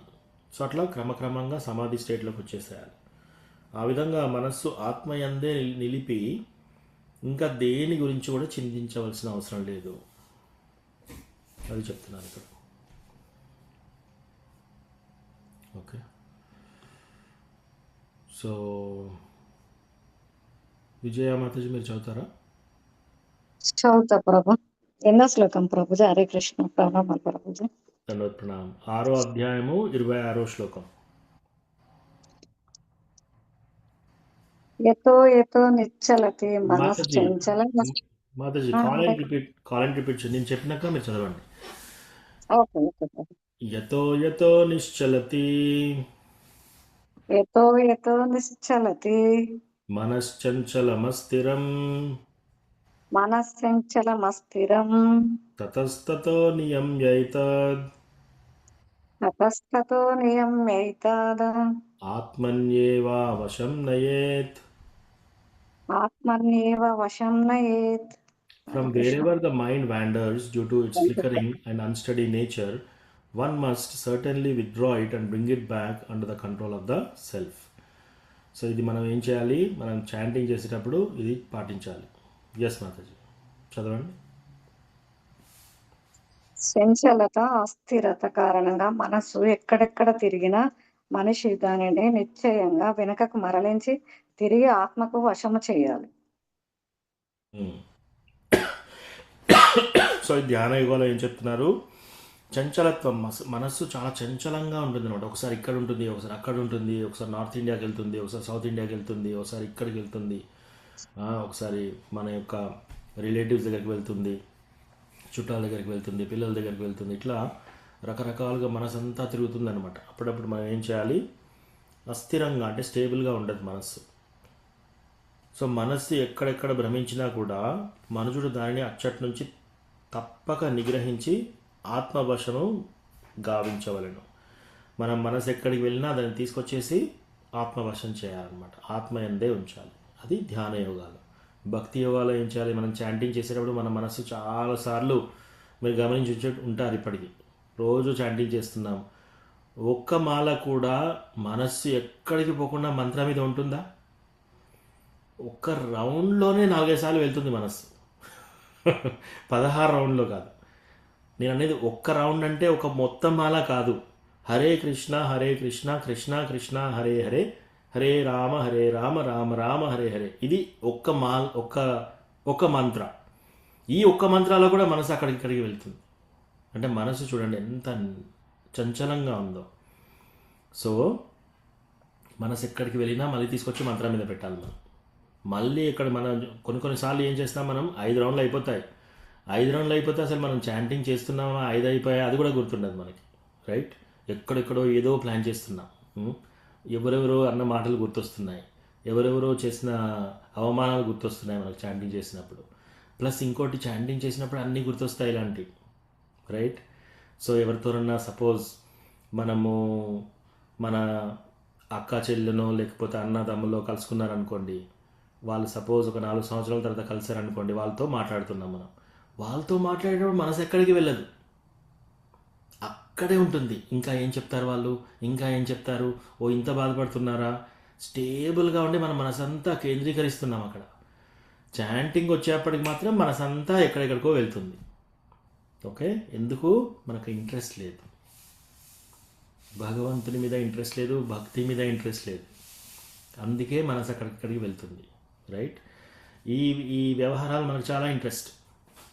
అక్కతో చెల్లితో మాట్లాడడము, అన్నతో తమ్ముడితో మాట్లాడడము, ఫ్యామిలీ మెంబర్స్తో మాట్లాడడం చాలా ఇంట్రెస్ట్ ఉంది, కోరికలు ఉన్నాయి కాబట్టి మనం ఇంకో లైఫ్ తీసుకుంటున్నాం. సో మనం ఏం చేయాలి? ఎప్పుడైనా కూడా మనం చాంటింగ్ చేసేటప్పుడు మనము సాధ్యమైనంత వరకు మనస్సు ఎక్కడెక్కడికో వెళ్తుంది, మనం దాన్ని లాగి తీసుకొచ్చి మళ్ళీ మంత్రం మీద పెట్టాలన్నమాట. సో అలా అది అభ్యాస యోగా, అభ్యసించాలి. దానికి కొంచెం కష్టం. మనసుని వదిలిపెట్టేసి విచ్చలవిడిగా వదిలిపెట్టేసామనుకోండి, 16 రౌండ్లు ఓన్లీ నెంబర్ కౌంటింగ్ అంతే. ఇంకా అలా అయిపోతున్నాయి. మనం ఏదో ఆలోచిస్తున్నాం, ఏదో ప్లాన్ చేస్తున్నాం, లేదా ఏదో ఆలోచిస్తున్నాం. ఇట్లా కాదు. అట్లా చేయకూడదు. అలా చేస్తే యాక్చువల్లీ అపరాధం కూడా. అన్ని రకాల బ్యాడ్ హ్యాబిట్స్ వచ్చేస్తాయి మనకి. సో మనం చాంటింగ్ మాత్రం కూర్చున్నప్పుడు టైం కేంద్రీకరించి చాలా కేర్ఫుల్గా. ఓకే, చాంటింగ్ చేసేటప్పుడు ఏమవుతుంది, కృష్ణ మనతో ఒక్కరితోనే అపాయింట్మెంట్ ఇచ్చాడు మనకి. కృష్ణ వచ్చి మన దగ్గర కూర్చున్నాడు. ఇప్పుడు ఫర్ ఎగ్జాంపుల్ ఎవరైనా ప్రైమ్ మినిస్టర్ నరేంద్ర మోదీ వచ్చాడు వరంగల్కి, వచ్చేస్తే ఓకే మనం ఏం చేసాము, మన ఫ్రెండ్స్ ద్వారా అది ఇది అని చెప్పేసి విజయ రఘునాథ్ ప్రభు అరేంజ్ చేశాడు. ఓకే ఈరోజు మీ ఇంటికి వస్తున్నాడు నరేంద్ర మోడీ, ఒక 2 గంటల సేపు ఉంటాడు మీ ఇంట్లో అని చెప్పాడు అనుకోండి.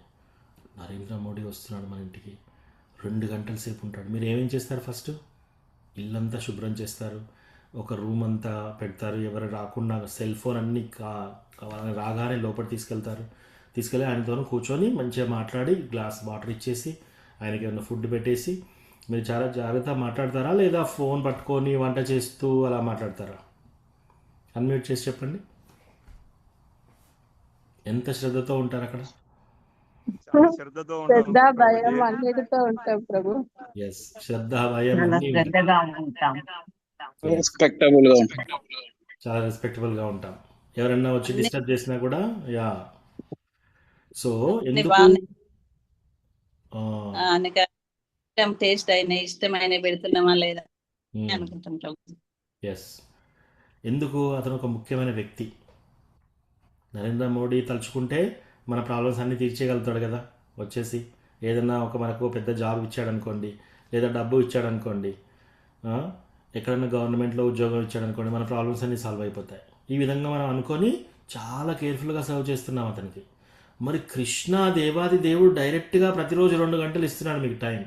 కృష్ణాని పక్కకు పెట్టేసి, కృష్ణ ఒక వ్యక్తి, కృష్ణాని మనం పక్కకు పెట్టేసి మనం న్యూస్ పేపర్ చదువుకుంటూ కొందరు చాంటింగ్ చేస్తున్నాం.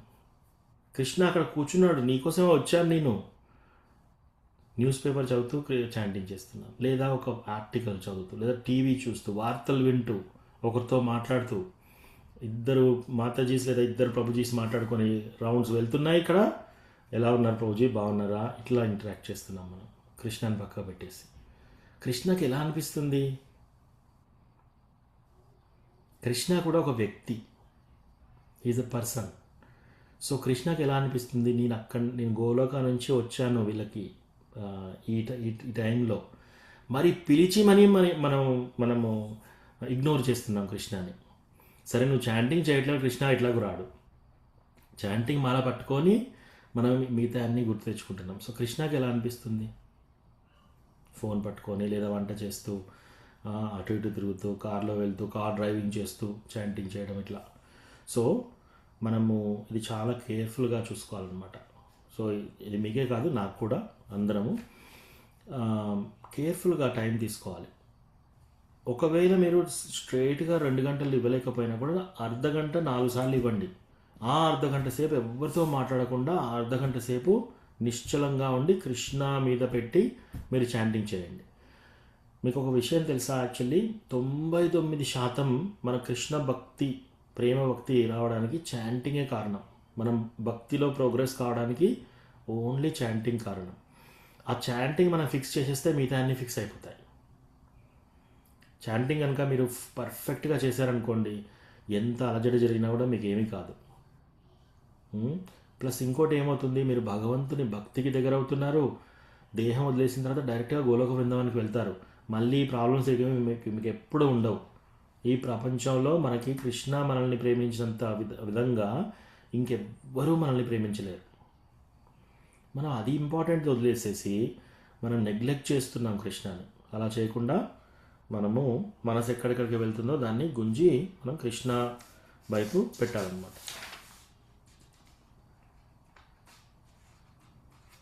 ఓకే, సో ఈరోజు ఇక్కడ ఆపుదాము. మరి నెక్స్ట్ వారం నుంచి మిగతా శ్లోకాలు చూద్దాం. ఇప్పుడు ఎవరైనా ఏమైనా ప్రశ్నలు ఉంటే అడగండి.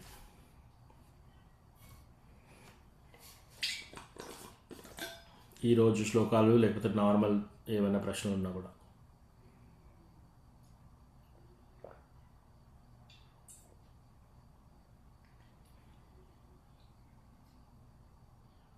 హరే కృష్ణ. అమ్మా బద్ధకస్తుల విషయంలో ఏ విధంగా ఆ, వాళ్ళని దారికి తేవాలంటే ఎంతకు అది సాధ్యం కావట్లేదు. ఏం చేయాలి ప్రభుజీ? భక్తులకు రావాలన్నా వాళ్ళు ఆ ప్రసాదం ఇచ్చిన మాటలు చెప్పటమే, ఇంకా కొన్ని లేదు నీకే తెలియదు అని నన్ను విమర్శించటము, కానీ వాళ్ళదైతే మార్పు రాకపోవడం, అది నేనే కారకురాలనా ఏంటి ప్రభుజీ అది? మనము ఈ ప్రపంచంలో ఎవరిని ఉద్ధరించలేము. ఓకే, ఫస్ట్ థింగ్ ఏంటంటే మనకు ఎవరి మీద అయితే ప్రేమ వ్యామోహం ఉందో మనం ఆరాటపడుతున్నాం. ఓకే, వాళ్ళని బద్ధకం నుంచి బయటపడిద్దామని చెప్పేసి, లేదా వాళ్ళని భక్తిలోకి తీసుకొద్దామని చెప్పేసి, ఎందుకు? వాళ్ళ మీద మనకు అటాచ్మెంట్ ఉంది కాబట్టి, వాళ్ళ మీద మనకు ప్రేమ ఉంది కాబట్టి మనం ఈ ప్రయత్నాలన్నీ చేస్తున్నాం. అది మానాలి. యాక్చువల్లీ స్వామిత్వం అంటే నేను స్వామి, నేను ఇతనికి లేదా ఈమెకి తల్లి తండ్రి, వీళ్ళు నా సంతానం కాబట్టి వీళ్ళని ఈ ప్రాబ్లం నుంచి నేను బయటేయాలి. దాంట్లో మన కంట్రోల్ ఏమీ లేదు. సో వాళ్ళని వాళ్ళ బతుకులో వాళ్ళు బతకనివ్వండి. ఎస్, ఒకసారి చెప్పండి, 2 సార్లు చెప్పండి, 3 సార్లు చెప్పండి, టెంపుల్ తీసుకెళ్ళండి, ప్రసాదం పెట్టండి, ఇవన్నీ చేయండి, ప్రేయర్ చేయండి. అంతేగాని ఇంకా 5 సంవత్సరాలు 10 సంవత్సరాలు 20 సంవత్సరాలు ఇలా ఇంకా వాళ్ళ గురించి ఆలోచిస్తుంటే మన మనసు ఎక్కడుంది? యం వాపి స్మరన్ భావం త్యజత్యంతే కలేవరం తం ఏవైతి కౌంతేయ సదా తద్భావ భావితః. మనం భక్తులై ఉండి మనం వేరే వాళ్ళ మీద, ఇలాంటి వాళ్ళ మీద చింతన పెట్టుకొని మరణించిన టైంలో మనం వాళ్ళ గురించి ఆలోచిస్తూ మరణిస్తే మనం వాళ్ళలాగా మళ్ళీ జన్మ ఇస్తాం. రైట్? సో ఫస్ట్ థింగ్ ఏంటి, మనల్ని మనం ఉద్ధరించుకోవాలి, మన భక్తి సరిగా చేసుకోవాలి. అది చాలా ఇంపార్టెంట్. మనం ఎవరికైనా సేవ చేయాలి అంటే ఓన్లీ కృష్ణ భక్తి వాళ్ళకి ఇవ్వడం ద్వారానే అది అవుతుందన్నమాట. సో మనం ప్రయత్నం చేయాలి గట్టిగా. 1 సారి 2 సార్లు 3 సార్లు ప్రయత్నం చేయండి. 3 సార్ల తర్వాత ఇంకా ప్రయత్నం చేయడం ఆపేయండి. ఆపేసి మీ యొక్క భక్తి లోతులోకి వెళ్ళండి. మనము మన భక్తిలో చాలా లోతుగా ఉండాలి. మన భక్తిలో నుంచి మెచ్చి కృష్ణ భగవానుడు మన ఫ్యామిలీ మెంబర్స్ అయినందున వాళ్ళని పైకి లాగాలి, అంతే. లేకపోతే వీళ్ళని నేనే ఉద్ధరిస్తాను అనుకుంటే అది స్వామిత్వం అవుతుంది, ప్రొప్రైటర్షిప్. నేను వీళ్ళకు కారణం, నేను అనే అహంకారం.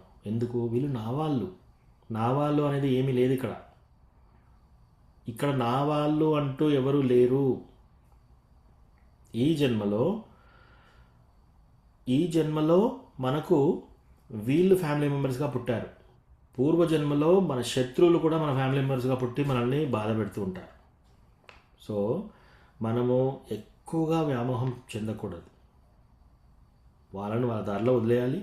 అసలు చెప్పడానికి కూడా ప్రయత్నం చేయకూడదు. మనం చెప్తే ఫలిస్తుందా చెప్పండి, లేకపోతే టైం వేస్ట్.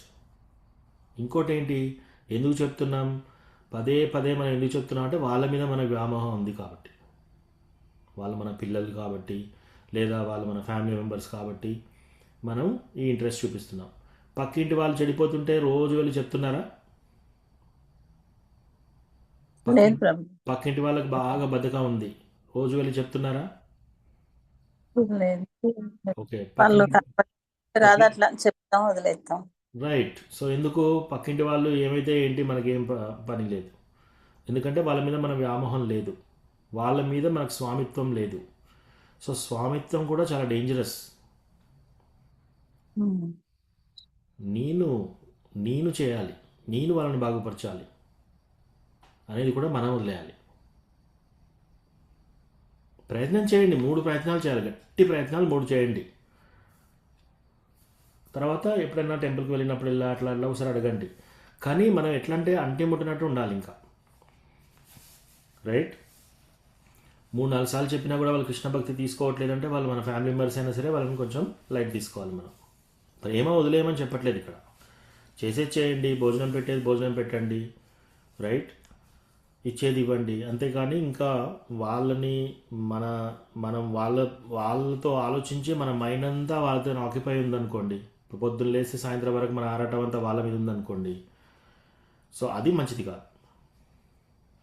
అది ఇన్ఫ్యాక్ట్ మన భక్తిలో కూడా ముందుకు తీసుకెళ్ళదు అది, రైట్? మనం కూడా చెడిపోయే అవకాశం ఉంటుంది. కాబట్టి మనం ఫస్ట్ థింగ్ ఏం చేయాలి, మన మైండ్ అంతా కృష్ణ మీద ఉండాలి. వాళ్ళు వచ్చినప్పుడు కృష్ణ ప్రసాదం పెట్టండి, 3 సార్లు గట్టి ప్రయత్నం చేయండి, తర్వాత వాళ్ళ బతుకుని వాళ్ళకి వదిలేసేయండి. ఓకేనా అమ్మా? ఓకే ప్రభుజీ. ఓకే, ఇంకేమైనా ప్రశ్నలు ఉన్నాయా? హరే కృష్ణ ప్రభుజీ. ఎస్ మాతాజీ. జ్యోతి మానసిక కల్పనలో మనము భ్రమలో ఉండకుండా భగవంతుని మన నిజ స్థితిలో మనం భగవంతుని ఏ విధంగా ప్రే చేయాలి ప్రభుజీ? భగవంతుని అంటే ఎప్పుడు ఈ స్థితిలో ఉండడానికి భగవంతుని దగ్గర మనం సో మనము మన ప్రేయర్స్, మనం భగవంతుని దగ్గర ప్రేయర్స్ అన్ని ఏ విధంగానే చేయొచ్చు మనము. కానీ గురు మహారాజ్ ఏమంటారంటే, మనం కృష్ణ దగ్గరికి వెళ్ళినప్పుడు ఈ విధంగా ప్రే చేయాలంట. ఏమని? ఓ కృష్ణ, నాకు నిజమైన సిన్సియారిటీ ఇవ్వు. నిజమైన సిన్సియారిటీ, ఏదో నేను సిన్సియర్ అనుకుంటున్నాను కానీ అది కాకపోవచ్చు. సో కృష్ణ, నాకు నిజమైన సిన్సియారిటీ ఇవ్వు, నాకు నిజమైన వినమ్రతాభావాన్ని ఇవ్వు. చాలామంది అనుకుంటారు నేను వినమ్రతగా ఉన్నాను అని, కానీ కృష్ణ నిజమైన వినమ్రతాభావం ఇవ్వు. ప్లస్ ఇంకోటి ఏంటి, నాకు కృతజ్ఞతాభావం ఇవ్వు. నలుగురి పట్ల, అందరి పట్ల నాకు కృతజ్ఞత ఉండాలి. ఎందుకు? ఆ కృతజ్ఞత లేదనుకోండి, భక్తిలో మనకు వినమ్రతాభావం రాదు. వినమ్రతాభావం రావాలంటే కృతజ్ఞత ఉండాలి.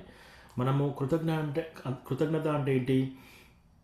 మనము ప్రతిరోజు థ్యాంక్ఫుల్గా, వీళ్ళు లేకపోతే నా లైఫే ఉండదు, రైట్? భక్తులకు థ్యాంక్ఫుల్గా ఉండాలి. ఎందుకు? టెంపుల్కి వెళ్తే అందరూ భక్తులు, వాళ్ళతో నేను అన్నీ షేర్ చేసుకోగలుగుతాను. సో వాళ్ళతో కృతజ్ఞతాభావంతో ఉండాలి. మనకు తల్లిదండ్రులు ఎవరు? మనకు జన్మ ఇచ్చారు. వాళ్ళు ఏం చేసినా, ఎటువంటిలా ఉన్నా సరే వాళ్ళ పట్ల మనం కృతజ్ఞతాభావంతో ఉండాలి. లేదా మనల్ని కృష్ణ భక్తికి తీసుకొచ్చిన వాళ్ళకి కృతజ్ఞతాభావంలో ఉండాలి. తర్వాత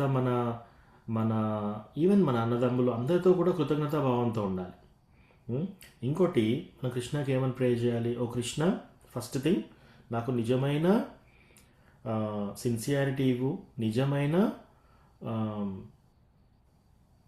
వినమ్రతాభావం, కృతజ్ఞతాభావం ఇవ్వు. తర్వాత ఎవరిని దూషించకుండా ఉండే హృదయం ఇవ్వు.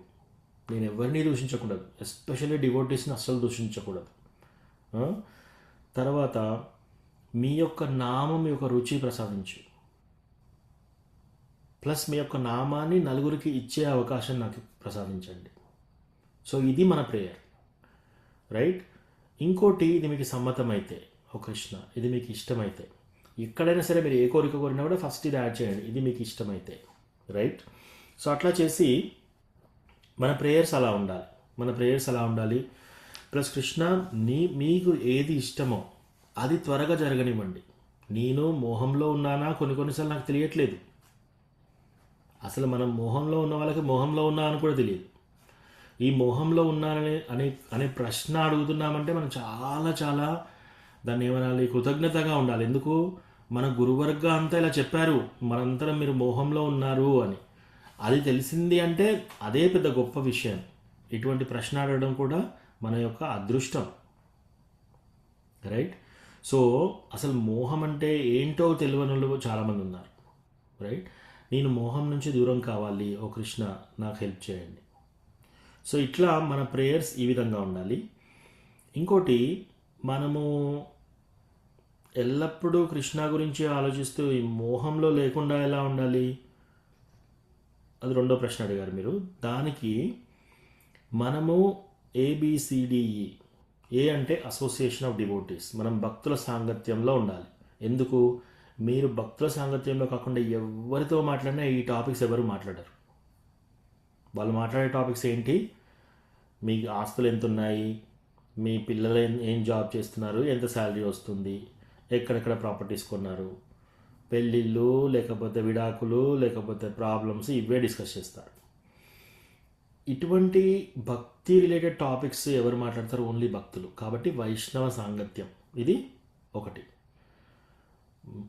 బి ఏ తర్వాత బి అంటే భాగవతం రీడింగ్. ప్రతిరోజు భాగవతం చదవండి. భాగవతం మనం ప్రతిరోజు చదివితే అందులో అన్ని కథలే ఉంటాయి, కృష్ణ ప్రేమ సంబంధించినవి ఉంటాయి. సో భాగవతం చదవడం. సి అంటే ప్రతిరోజు చాంటింగ్ చేయడం. చాంటింగ్ చేస్తూ అది కూడా చాలా శ్రద్ధగా వింటూ చాంటింగ్ చేయండి, ఫీలింగ్తో, కృష్ణ భగవానుడి పూజ చేసినట్టుగా. C ABC. డి అంటే డిటి వర్షిప్. డిటి వర్షిప్ అంటే భగవంతుని విగ్రహారాధన చేయాలి ఇంట్లో. విగ్రహాలు లేకపోతే ఫోటో కూడా మనం ఆరాధన చేయొచ్చు, పూజ. తర్వాత ఈ అంటే entering Vrindavan or Mathura. So మనం తులసి పూజ చేయాలి.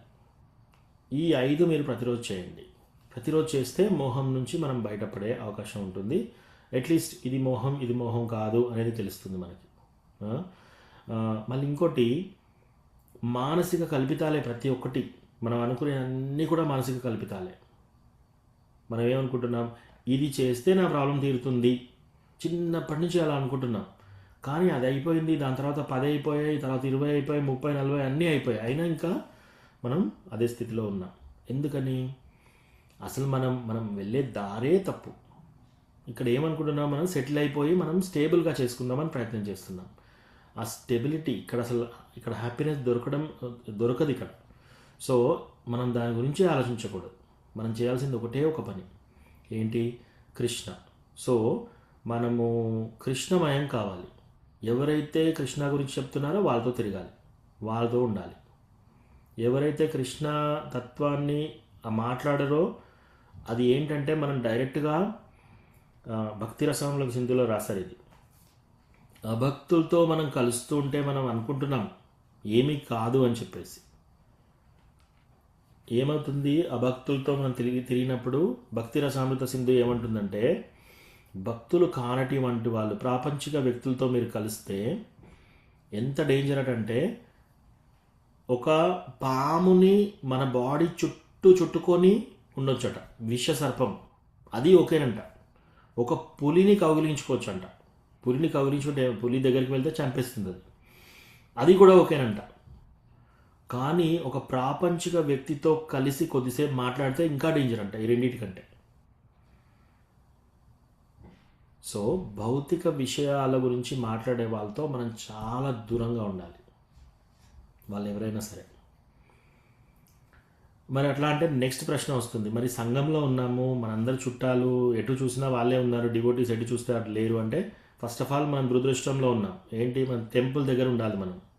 ఒకే అవకాశం మనం తీసుకోలేదు, దూరంగా ఉన్నాం. ఎటు చూసినా భక్తులు కానటి వంటి వారే ఉన్నారు. ఇప్పుడు ఏం చేయాలి? పద్మపత్రం ఇవాంబస. ఒక పద్మం, తామర పుష్పం నీటిలో, బురద నీళ్ళల్లో ఉన్నా కూడా బురద అంటదు. ఆ తామర ఆకులో మీరు ఏం వేసినా, నీళ్ళు వేస్తే ఇలా జారిపోతాయి. నీళ్ళల్లో పెరుగుతుంది కానీ నీళ్ళు వేస్తే జారిపోతాయి. అదేవిధంగా మనం ప్రాపంచిక వ్యక్తులతో ఉన్నా కూడా మన మనస్సు, మన యొక్క హృదయం మాత్రం భక్తులతోనే ఉండాలి, కృష్ణతోనే ఉండాలి. అంటే మన ఆలోచన, మన మనస్సు, మన యొక్క చింత అంతా కృష్ణ గురించి ఉండాలి. సో ప్రతిరోజు మన చింత ఎలా ఉండాలి? పొద్దున్న లేవగానే ఈరోజు కృష్ణకి ఏమి ఉండాలి? వర్షం పడుతుంది, వర్షం పడుతుంటే ఇప్పుడు వేడి వేడి బజ్జీలు వేస్తే కృష్ణకి బాగుంటుందేమో, ఆ విధంగా ఆలోచించాలి. మనం కూరగాయలు కొనడానికి వెళ్తున్నాం, కూరగాయలు కొనడం, ఈరోజు నిన్న టొమాటో కూర వండాను, ఈరోజు బెండకాయ కృష్ణకి బాగుంటుంది, శామగడ్డ బాగుంటుంది. సో అట్లా ఆలోచిస్తూ కూరగాయలు కొనాలి. ఓకే, కూరగాయలు కొన్నాము, వచ్చేసి కట్ చేసినప్పుడు చాలా క్లీన్గా చేయాలి, ఎందుకంటే కృష్ణ తినాలి. సో మన పిల్లలకు మనం వంట చేసేటప్పుడు ఏం చేస్తాం? మా కొడుకు కారం తినడు, సో కారం తక్కువ వేస్తాం. ఆలోచిస్తూ వాళ్ళకి రుచి ఏ విధంగా ఉంటే రుచి బాగుంటుంది, ఇవన్నీ ఆలోచిస్తూ చేస్తున్నాం మనం. ఎవరైనా తండ్రి బట్టలు కొనడానికి వెళ్ళినప్పుడు కొడుకు ఇది సరిపోతుందా లేదా, ఇవన్నీ ఆలోచిస్తున్నారు. అలా మనం కృష్ణకి ఏది ఇష్టం, ఈ పండుగ రోజు నేను ఏం వేసుకోవాలి, నా పిల్లలకి ఏ దుస్తులు వేయాలి, అలా ఆలోచిస్తూ మీరు కృష్ణాని సెంటర్లో పెట్టి ఆలోచించాలి. అట్లా మీ చింతన అంతా కృష్ణ మీద ఉండాలి, మీ ప్రేమ అంతా కృష్ణ మీద ఉండాలి, మీ ఆలోచన అంతా కృష్ణ మీద ఉండాలి. అంతేకాని మనం ఏం చేస్తున్నాం? మనం టోటల్ ఆపోజిట్ చేస్తున్నాం. మన చింత అంతా మన ఫ్యామిలీ మెంబర్స్ మీద ఉంది, మన చింత అంతా మన బిజినెస్ మీద, లేకపోతే మన మన వ్యవహారాల మీద, మన దీని మీదనే ఉంది. ఎప్పుడు లాస్ట్కి ఎప్పుడో ఒక సండే రోజు మాత్రం వెళ్తున్నాం టెంపుల్కి. ఎస్, ఆ గంట సేపు ఉంటున్నాం, రోజు 2 గంటలు చాంటింగ్ మాల తీస్తున్నాం, అన్ని పనులు చేసుకుంటూ చాంటింగ్ చేసేసి ఇంకా 16 రౌండ్లు లాస్ట్ అయిపోగానే తీసి ఇంకా మూలకు వేసేస్తున్నాం, మనం శిలా వేసినట్టు.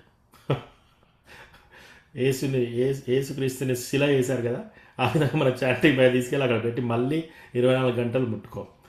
అలా కాకుండా మనము చాంటింగ్ చేసేటప్పుడు చాలా ఇన్వాల్వ్డ్గా, కృష్ణ చెప్పాను కదా, నరేంద్ర మోడీ వచ్చి కూర్చుంటే ఎలా ఉంటుంది, కృష్ణ వచ్చి అలా కూర్చున్నాడు అనుకోండి, అలా మనం చాంటింగ్ చేయాలి.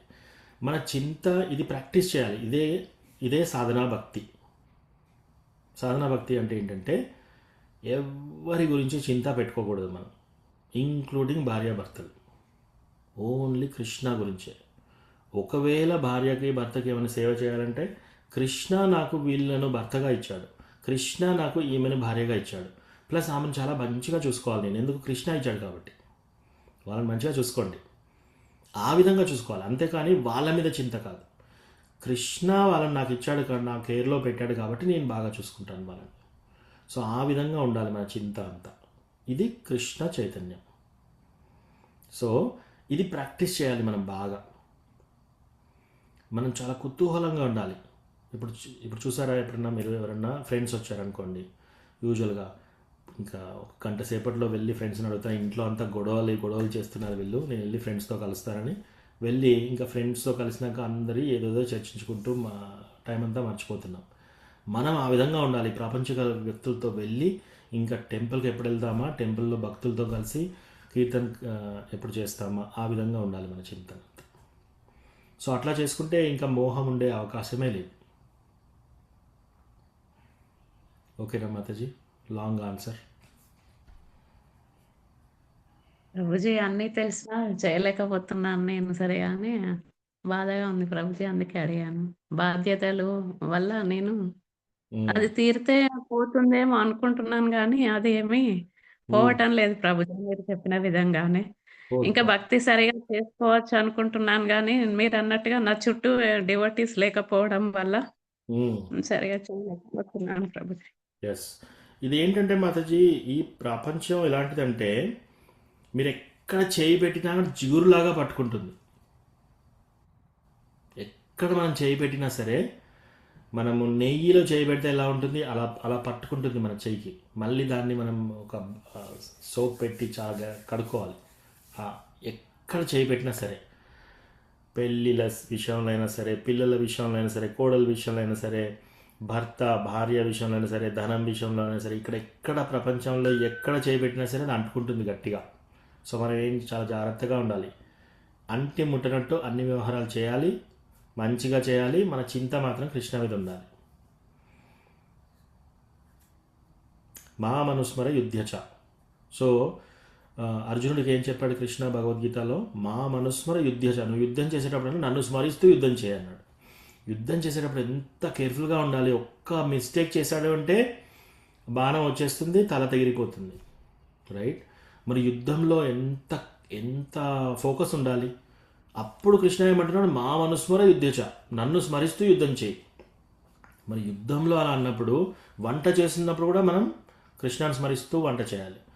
పిల్లల్ని చూసుకున్నప్పుడు కూడా కృష్ణాన్ని తలుస్తూ ఆ వ్యవహారాలు చూడాలి. అట్లా అన్నమాట. మా మనుస్మర యుద్ధచ. సో మనం చేసే ప్రతి పనిలో కృష్ణ స్మరణం చేస్తూ, కృష్ణ బ్యాక్గ్రౌండ్లో ఉండాలి, కృష్ణ మన మైండ్లో ఎప్పుడు నడుస్తూ ఉండాలన్నమాట. సో అది ఇంపార్టెంట్. అలా ప్రాక్టీస్ చేసుకోవాలి మనం. ప్రతిరోజు ప్రాక్టీస్ చేస్తూ చూడాలన్నమాట. ఓకేనా మాతాజీ? Prabhuji, thank you Prabhuji. హరే కృష్ణ. హరే కృష్ణ. ఇంకేమైనా ప్రశ్నలు ఉన్నాయా? హరే కృష్ణ. దండవాదాలు. దండవత్ ప్రణామం మధుగోపాల్ ప్రభు. ప్రభు, మరి ఇప్పుడు ఆధ్యాత్మిక విషయాల పట్ల, అంటే ఇప్పుడు జపం చేయడం వల్ల కానీ, బుక్ రీడింగ్ చేయడం వల్ల కానీ, శ్రవణం చేయడం వల్ల కానీ మనకు ఇది వట్టిగానే డిస్టర్బ్ అవుతుంది ప్రభు. మామూలుగా భౌతిక మామూలు విషయాలైనా కానీ మనం శ్రద్ధ పెట్టకుండా గుర్తుంటున్నాయి. ఇవి గుర్తుండట్లేదు, దీని మీద శ్రద్ధ రావట్లేదు. ఇది ఎందుకైతే అని ఇట్లా ఏమాత్రం అర్థం కావట్లేదు. ఎస్, దీనికి గురు మహారాజ్ ఒక ఎగ్జాంపుల్ చెప్తారనమాట. ఏంటంటే ఇప్పుడు మీరు ఒక ఎత్తుగడ్డ ఉంది ప్రభు, ఒక ఎత్తుగడ్డ సైకిల్ తొక్కుతున్నాం మనం. సో సైకిల్ తొక్కేటప్పుడు ఎత్తుగడ్డ ఉంటే మనం ఏం చేయాలి, గట్టిగా తొక్కాలి. బాగా కొద్దిగా అలసిపోయి మనం ఏం చేస్తాం, ఆపుతాం. అప్పుడు ఏమవుతుంది, సైకిల్ పైకి వెళ్తుందా కిందికి వెళ్తుందా? కిందకే వెళ్తుంది బ్రో. కిందికి వెళ్తుంది. సో భక్తి కూడా అంతే అనమాట. ఈ ప్రాపంచిక లైఫ్లో చెడు చేయడం అంటే కిందికి వెళ్ళడం చాలా ఈజీ, జారిపోతాం. పైకి వెళ్ళాలంటే తొక్కుతూ ఉండాలి, కష్టం, ఆ కష్టపడాలి. ఎందుకు, అన్ని ఫోర్సెస్ కింద పడడానికే ఉన్నాయి ఇక్కడ. ఈ ప్రాపంచిక లైఫ్లో ఎలా ఉంది అంటే మనం కింద పడడానికే ఎక్కువ అవకాశాలు ఉన్నాయి ఇక్కడ. ఎటు చూసినా మనం భక్తితో మళ్ళించే ప్రయత్నాలు ఎక్కువ ఉంటాయి మనకి.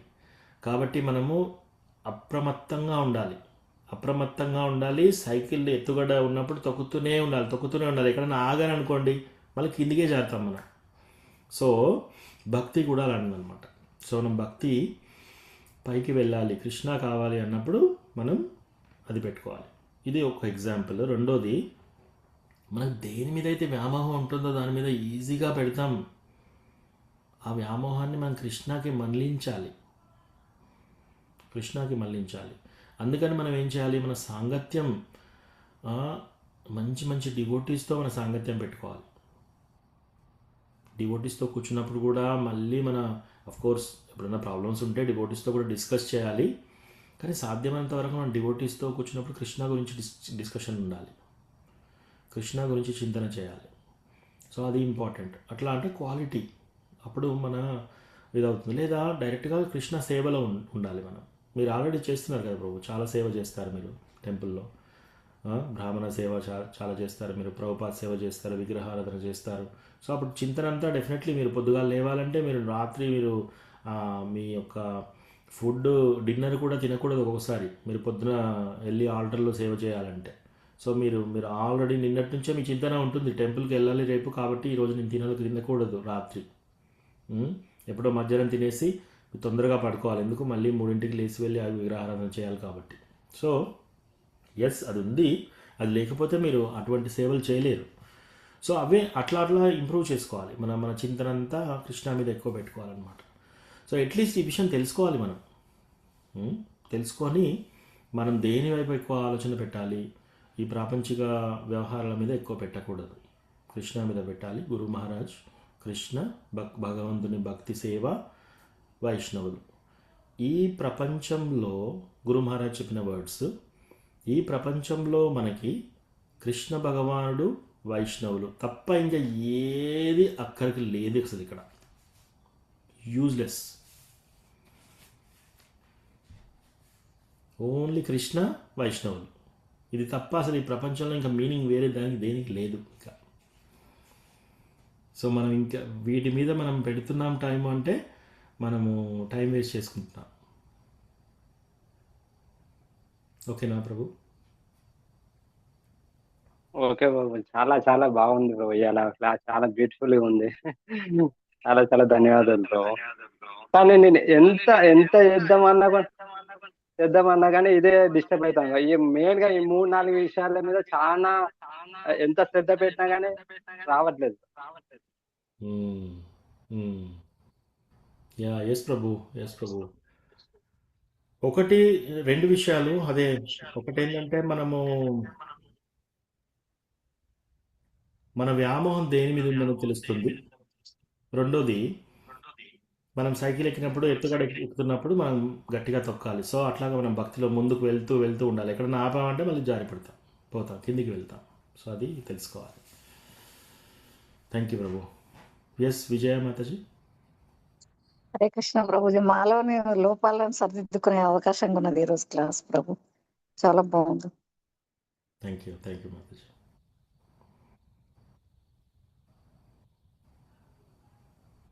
ఓకే, ఇంకేమైనా ప్రశ్నలు ఉన్నాయా? శ్రీకృష్ణ ప్రభుజీ ప్రణామాలు. ధన్యవాద్. ప్రణామ్ అశోక్ ప్రభు. ప్రభుజీ, ఒకటి ఇప్పుడు గృహస్థులు అయిన తర్వాత సన్యాసి అనేది ఏ టైంలో తీసుకుంటారు ప్రభుజీ ఎక్కువ శాతం? అంటే ఎట్లా అన్నట్టు ఓకే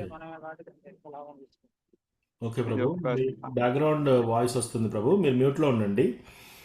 ఓకే ప్రభు. సో సి ప్రభుజీ, మనము సన్యాసం తీసుకోవాల్సిన అవసరం లేదు. సో సన్యాసం ఎవరు తీసుకోవాలి? సపోజ్ మీరు బ్రహ్మచారి ఫస్ట్, అసలు ఈ 4 వర్ణాలు ఉన్నాయన్నమాట దాంట్లో, 4 ఆశ్రమాలు. ఫస్ట్ బ్రహ్మచారి ఆశ్రమం. బ్రహ్మచారి ఆశ్రమం ఏంటంటే చిన్నప్పుడు వాళ్ళని గురుకులానికి వెళ్ళి అక్కడ చదువుకుంటారు, అన్ని వేదాలన్నీ చదువుకుంటారు. చదువుకున్న తర్వాత వాళ్ళు ఇంకా డైరెక్ట్గా అలాగే నైష్ఠిక బ్రహ్మచారిగా ఇంకా పెళ్లి చేసుకోకుండా అలాగే ఉండి లాస్ట్ సన్యాసం తీసుకోవచ్చు. అదొక పద్ధతి. రెండో పద్ధతి ఏంటి? గృహస్థాలకు ఎంటర్ అయిపోయి పిల్లల్ని కని, పిల్లల్ని కూడా కృష్ణ చైతన్యంలో పెంచి, ఆ తర్వాత మీకు చాయిస్ ఉంది, ఏది సన్యాసం తీసుకోవాలా వద్దా అనే చాయిస్ ఉంది. యూజువల్గా సన్యాసం ఎప్పుడు తీసుకోవాలి? మీకు ప్రపంచాన్ని ఉద్ధరించాలి. నేను ఆల్రెడీ భక్తిలో ఉన్నాను, ఇప్పుడు మంచిగా భక్తిలో ఉన్నాను, నిలకడగా ఉన్నాను. ఇంకా మీకు ఎలా ఉంది అంటే ఇతరులను నేను భక్తిలోకి ఎలా తీసుకురావాలా? ఇక్కడెక్కడ సంతోషం ఉండదు, వీళ్ళందరూ పిచ్చివాళ్ళలాగా తిరుగుతున్నారు, వీళ్ళని నేను ఉద్ధరించాలి. అప్పుడు ఆ కరుణ బాగా పెరిగినప్పుడు ఫస్ట్ స్టెప్ మీరు ఆలోచన చేయాలి, ఏది సన్యాసం తీసుకోవాలా వద్దా అనేది. తీసుకున్నప్పుడు భార్య దగ్గర నుంచి పర్మిషన్ తీసుకోవాలి, గురువు దగ్గర నుంచి పర్మిషన్ తీసుకోవాలి. ఫస్ట్ ఆఫ్ ఆల్ సన్యాసం తీసుకోవాలి అంటే ముందు మన ఇంద్రియాల నిగ్రహంలో ఉండాలి. ఇవన్నీ మనం చూసుకోవాలి. ఫస్ట్ ఆఫ్ ఆల్ అది అవసరమా కాదా, రైట్? సో ఆల్రెడీ మన భార్య పిల్లలు మనం వాళ్ళతో ఉంటూ మనము భక్తి చేసే అవకాశం మనకు ఉందనుకోండి. సో మనం అలా చేసి వాళ్ళని కూడా మనం భక్తిలోకి తీసుకొచ్చామంటే అది బెస్ట్. ఓకే, మన దగ్గర ఏ అయితే ఉన్నాయో భగవంతుడు ఇచ్చినా అవన్నీ కృష్ణకి వాడడంలో మనం వాడగలుగుతున్నామంటే అది కూడా సన్యాసమే. ఓకే, ఒకవేళ మనం భక్తి చేస్తున్నాం, మనం స్థిరంగా ఉన్నాం, ఇంట్లో పరిస్థితి చాలా దారుణంగా ఉంది, అక్కడ భక్తి చేసే అవకాశం లేదు, నేను ఇంట్లో ఉంటే నన్ను భక్తి చేయనివ్వట్లేరు, భార్య పిల్లలు ఎవ్వరు కూడా భక్తిలో లేరు, ప్లస్ మనల్ని కూడా భక్తి చేసుకోనివ్వట్లేరు, అప్పుడు మీరు గురు మహారాజ్ పర్మిషన్ తీసుకొని అప్పుడు సన్యాసం తీసుకోవచ్చు. ఎందుకు? అప్పుడు మీరు మొత్తము భగవంతుని భక్తిలో కేంద్రీకరించవచ్చు కాబట్టి. సో మూడో చాప్టర్లో ఫస్ట్ శ్లోకాలని అడుగుతున్నాడు అనమాట అర్జునుడు. సన్యాసం తీసుకోవాలా లేకపోతే ఈ పని చేయాలి, యుద్ధం చేయాలని నాకు చెప్తున్నారు, ఎందుకు చెప్తున్నారు ఇలా అంటే దాంట్లో అసలు సన్యాసం అంటే ఏంటి? మన దగ్గర ఉన్నాయన్నీ కృష్ణ భగవానుని భక్తిలో వాడుతుంటే మీరు ఎక్కడున్నా సరే అది సన్యాసం తీసుకున్నట్టే. ఓకేనా ప్రభు, మీ ప్రశ్న అడ్రస్ అయిందా? Okay Prabhuji, Hare Krishna, thanks Prabhu. Thank you. Okay, ఇంకేమైనా ప్రశ్నలు ఉన్నాయా? ఓకే, సో అట్లయితే ఇక్కడ ఆపుదాం. ఇప్పుడు మనకు పురుషోత్తమ నెల. సో ఈ పురుషోత్తమ నెల అంటే స్వయంగా కృష్ణ భగవానుని యొక్క మాసం ఇది. ఇది 3 సంవత్సరాలకు ఒకసారి వస్తుంది. ఈ ఆదివారం నుంచి స్టార్ట్ అయింది, నిన్నటి నుంచి. సో సాధ్యమైనంత వరకు చాంటింగ్ మంచిగా శ్రద్ధతో చేసుకునే ప్రయత్నం చేయండి, ప్లస్ భక్తి పెంపొందించుకునే అవకాశం చేయండి. ఎవరన్నా చాంటింగ్ ఆల్రెడీ డే అంతా చేస్తూ ఉంటే పొద్దుగాలు చేసే ప్రయత్నం చేయండి వీలైతే. ఎస్పెషల్లీ పీపుల్ రిటైర్ అయ్యారనుకోండి, రిటైర్ అయిన తర్వాత చాంటింగ్ పొద్దుగా చేసే అవకాశం ఉండట్లేదు అనే అవకాశం లేదు. మీరు జాబ్కి వెళ్తున్నారు అంటే పొద్దుగా లేవాలి, జాబ్కి అందాలి, చేసుకొని రావాలి. మీరు జాబ్ చేయకుండా ఇంట్లో ఉన్నారు అంటే పొద్దున చాంటింగ్ చేసుకోవడం బెటర్. ఓకే, లేదా గృహస్థాస్ ఉన్నారు, పిల్లల్ని చూసుకోవాలి, జాబ్ చేయాలి, ఓకే మీరు ఎప్పుడు చాంటింగ్ చేసినా పర్లేదు, చాంటింగ్ చేసినప్పుడు మాత్రం శ్రద్ధగా చేయండి వింటూ. సో చాంటింగ్ చేసుకోండి, తర్వాత తులసి పూజ చేయండి, విగ్రహారాధన, తర్వాత భగవద్గీత భాగవతం చదవండి, భక్తుల సాంగత్యంలో టెంపుల్కి వెళ్ళండి రోజు, వీలైతే నెయ్యి దీపం పెట్టండి. Okay, thank you so much. వాంఛాకల్పాతరుభ్యస్య కృపా సింధుభ్యేవ చ పతితానాం పావనేభ్యో వైష్ణవేభ్యో నమో నమః. అనంతకోటి వైష్ణవ వృందికి జై. జ్యోతిరూప మాతాజీ, మీకు ఏమన్నా ప్రశ్న ఉందా? ప్రభుజీ మా అందరి గురించి మీరు ప్రే చేయండి ప్రభుజీ, మేము చక్కగా భక్తిలో ముందుకెళ్ళడం. ఎస్ మాతాజీ, నేను కూడా ప్రే చేస్తాను. మీరందరూ కూడా నా గురించి ప్రేయర్ చేయండి మాతాజీ. నేను భక్తిలోకి రావాలి, భక్తిలో నిలవాలి, భక్తిలో ఎదగాలని చెప్పేసి. So dear Chaitanya Mahaprabhu, dear Nityananda ప్రభు, మీకు సమ్మతమైతే ఈరోజు మా అందరికీ భక్తిలో స్ఫూర్తి తో భక్తిలో లోతుగా వెళ్ళాలని, ప్లస్ మెయిన్ థింగ్ అందరికీ, ఇక్కడ ఉన్న అందరికీ కూడా నిజమైన సిన్సియారిటీ, నిజమైన వినమ్రతాభావం, ప్లస్ అందరికీ గ్రేట్ఫుల్నెస్, కృతజ్ఞతాభావం అందరికీ వచ్చి, ఆ తర్వాత భక్తిలో లోతుగా వెళ్ళి ఎవరిని దూషించకుండా, ఎస్పెషల్లీ భక్తులతో చాలా మంచి సంబంధాలు ఉండి ఒకరొకరు పరస్పరం కోఆపరేట్ చేసుకుంటూ కలిసిమెలిసి భక్తి చేసే అవకాశం, ప్లస్ హరే కృష్ణ మహామంత్రం మీద రుచి ప్లస్ ఏర్పడి ఆ నామాన్ని అందరికీ అందించే విధంగా, సేవాభావంతో పనిచేసే విధంగా మనందరినీ కరుణించమని చెప్పి ప్రార్థిస్తున్నాను. ఈ విషయంలో అందరూ ఎవరైనా ఏకీభవిస్తే అన్మ్యూట్ చేసి హరే కృష్ణ అని చెప్పండి. Hare Krishna Hare Krishna Hare Krishna Krishna Hare Rama Hare Rama Hare Rama Rama Rama Hare Hare. Thank you. Thanks so much Prabhu. Hare Krishna Prabhu. ధన్యవాద ప్రణామం. నా గురించి కూడా అందరూ ప్రేయర్ చేయండి. హరే కృష్ణ. హరే కృష్ణ.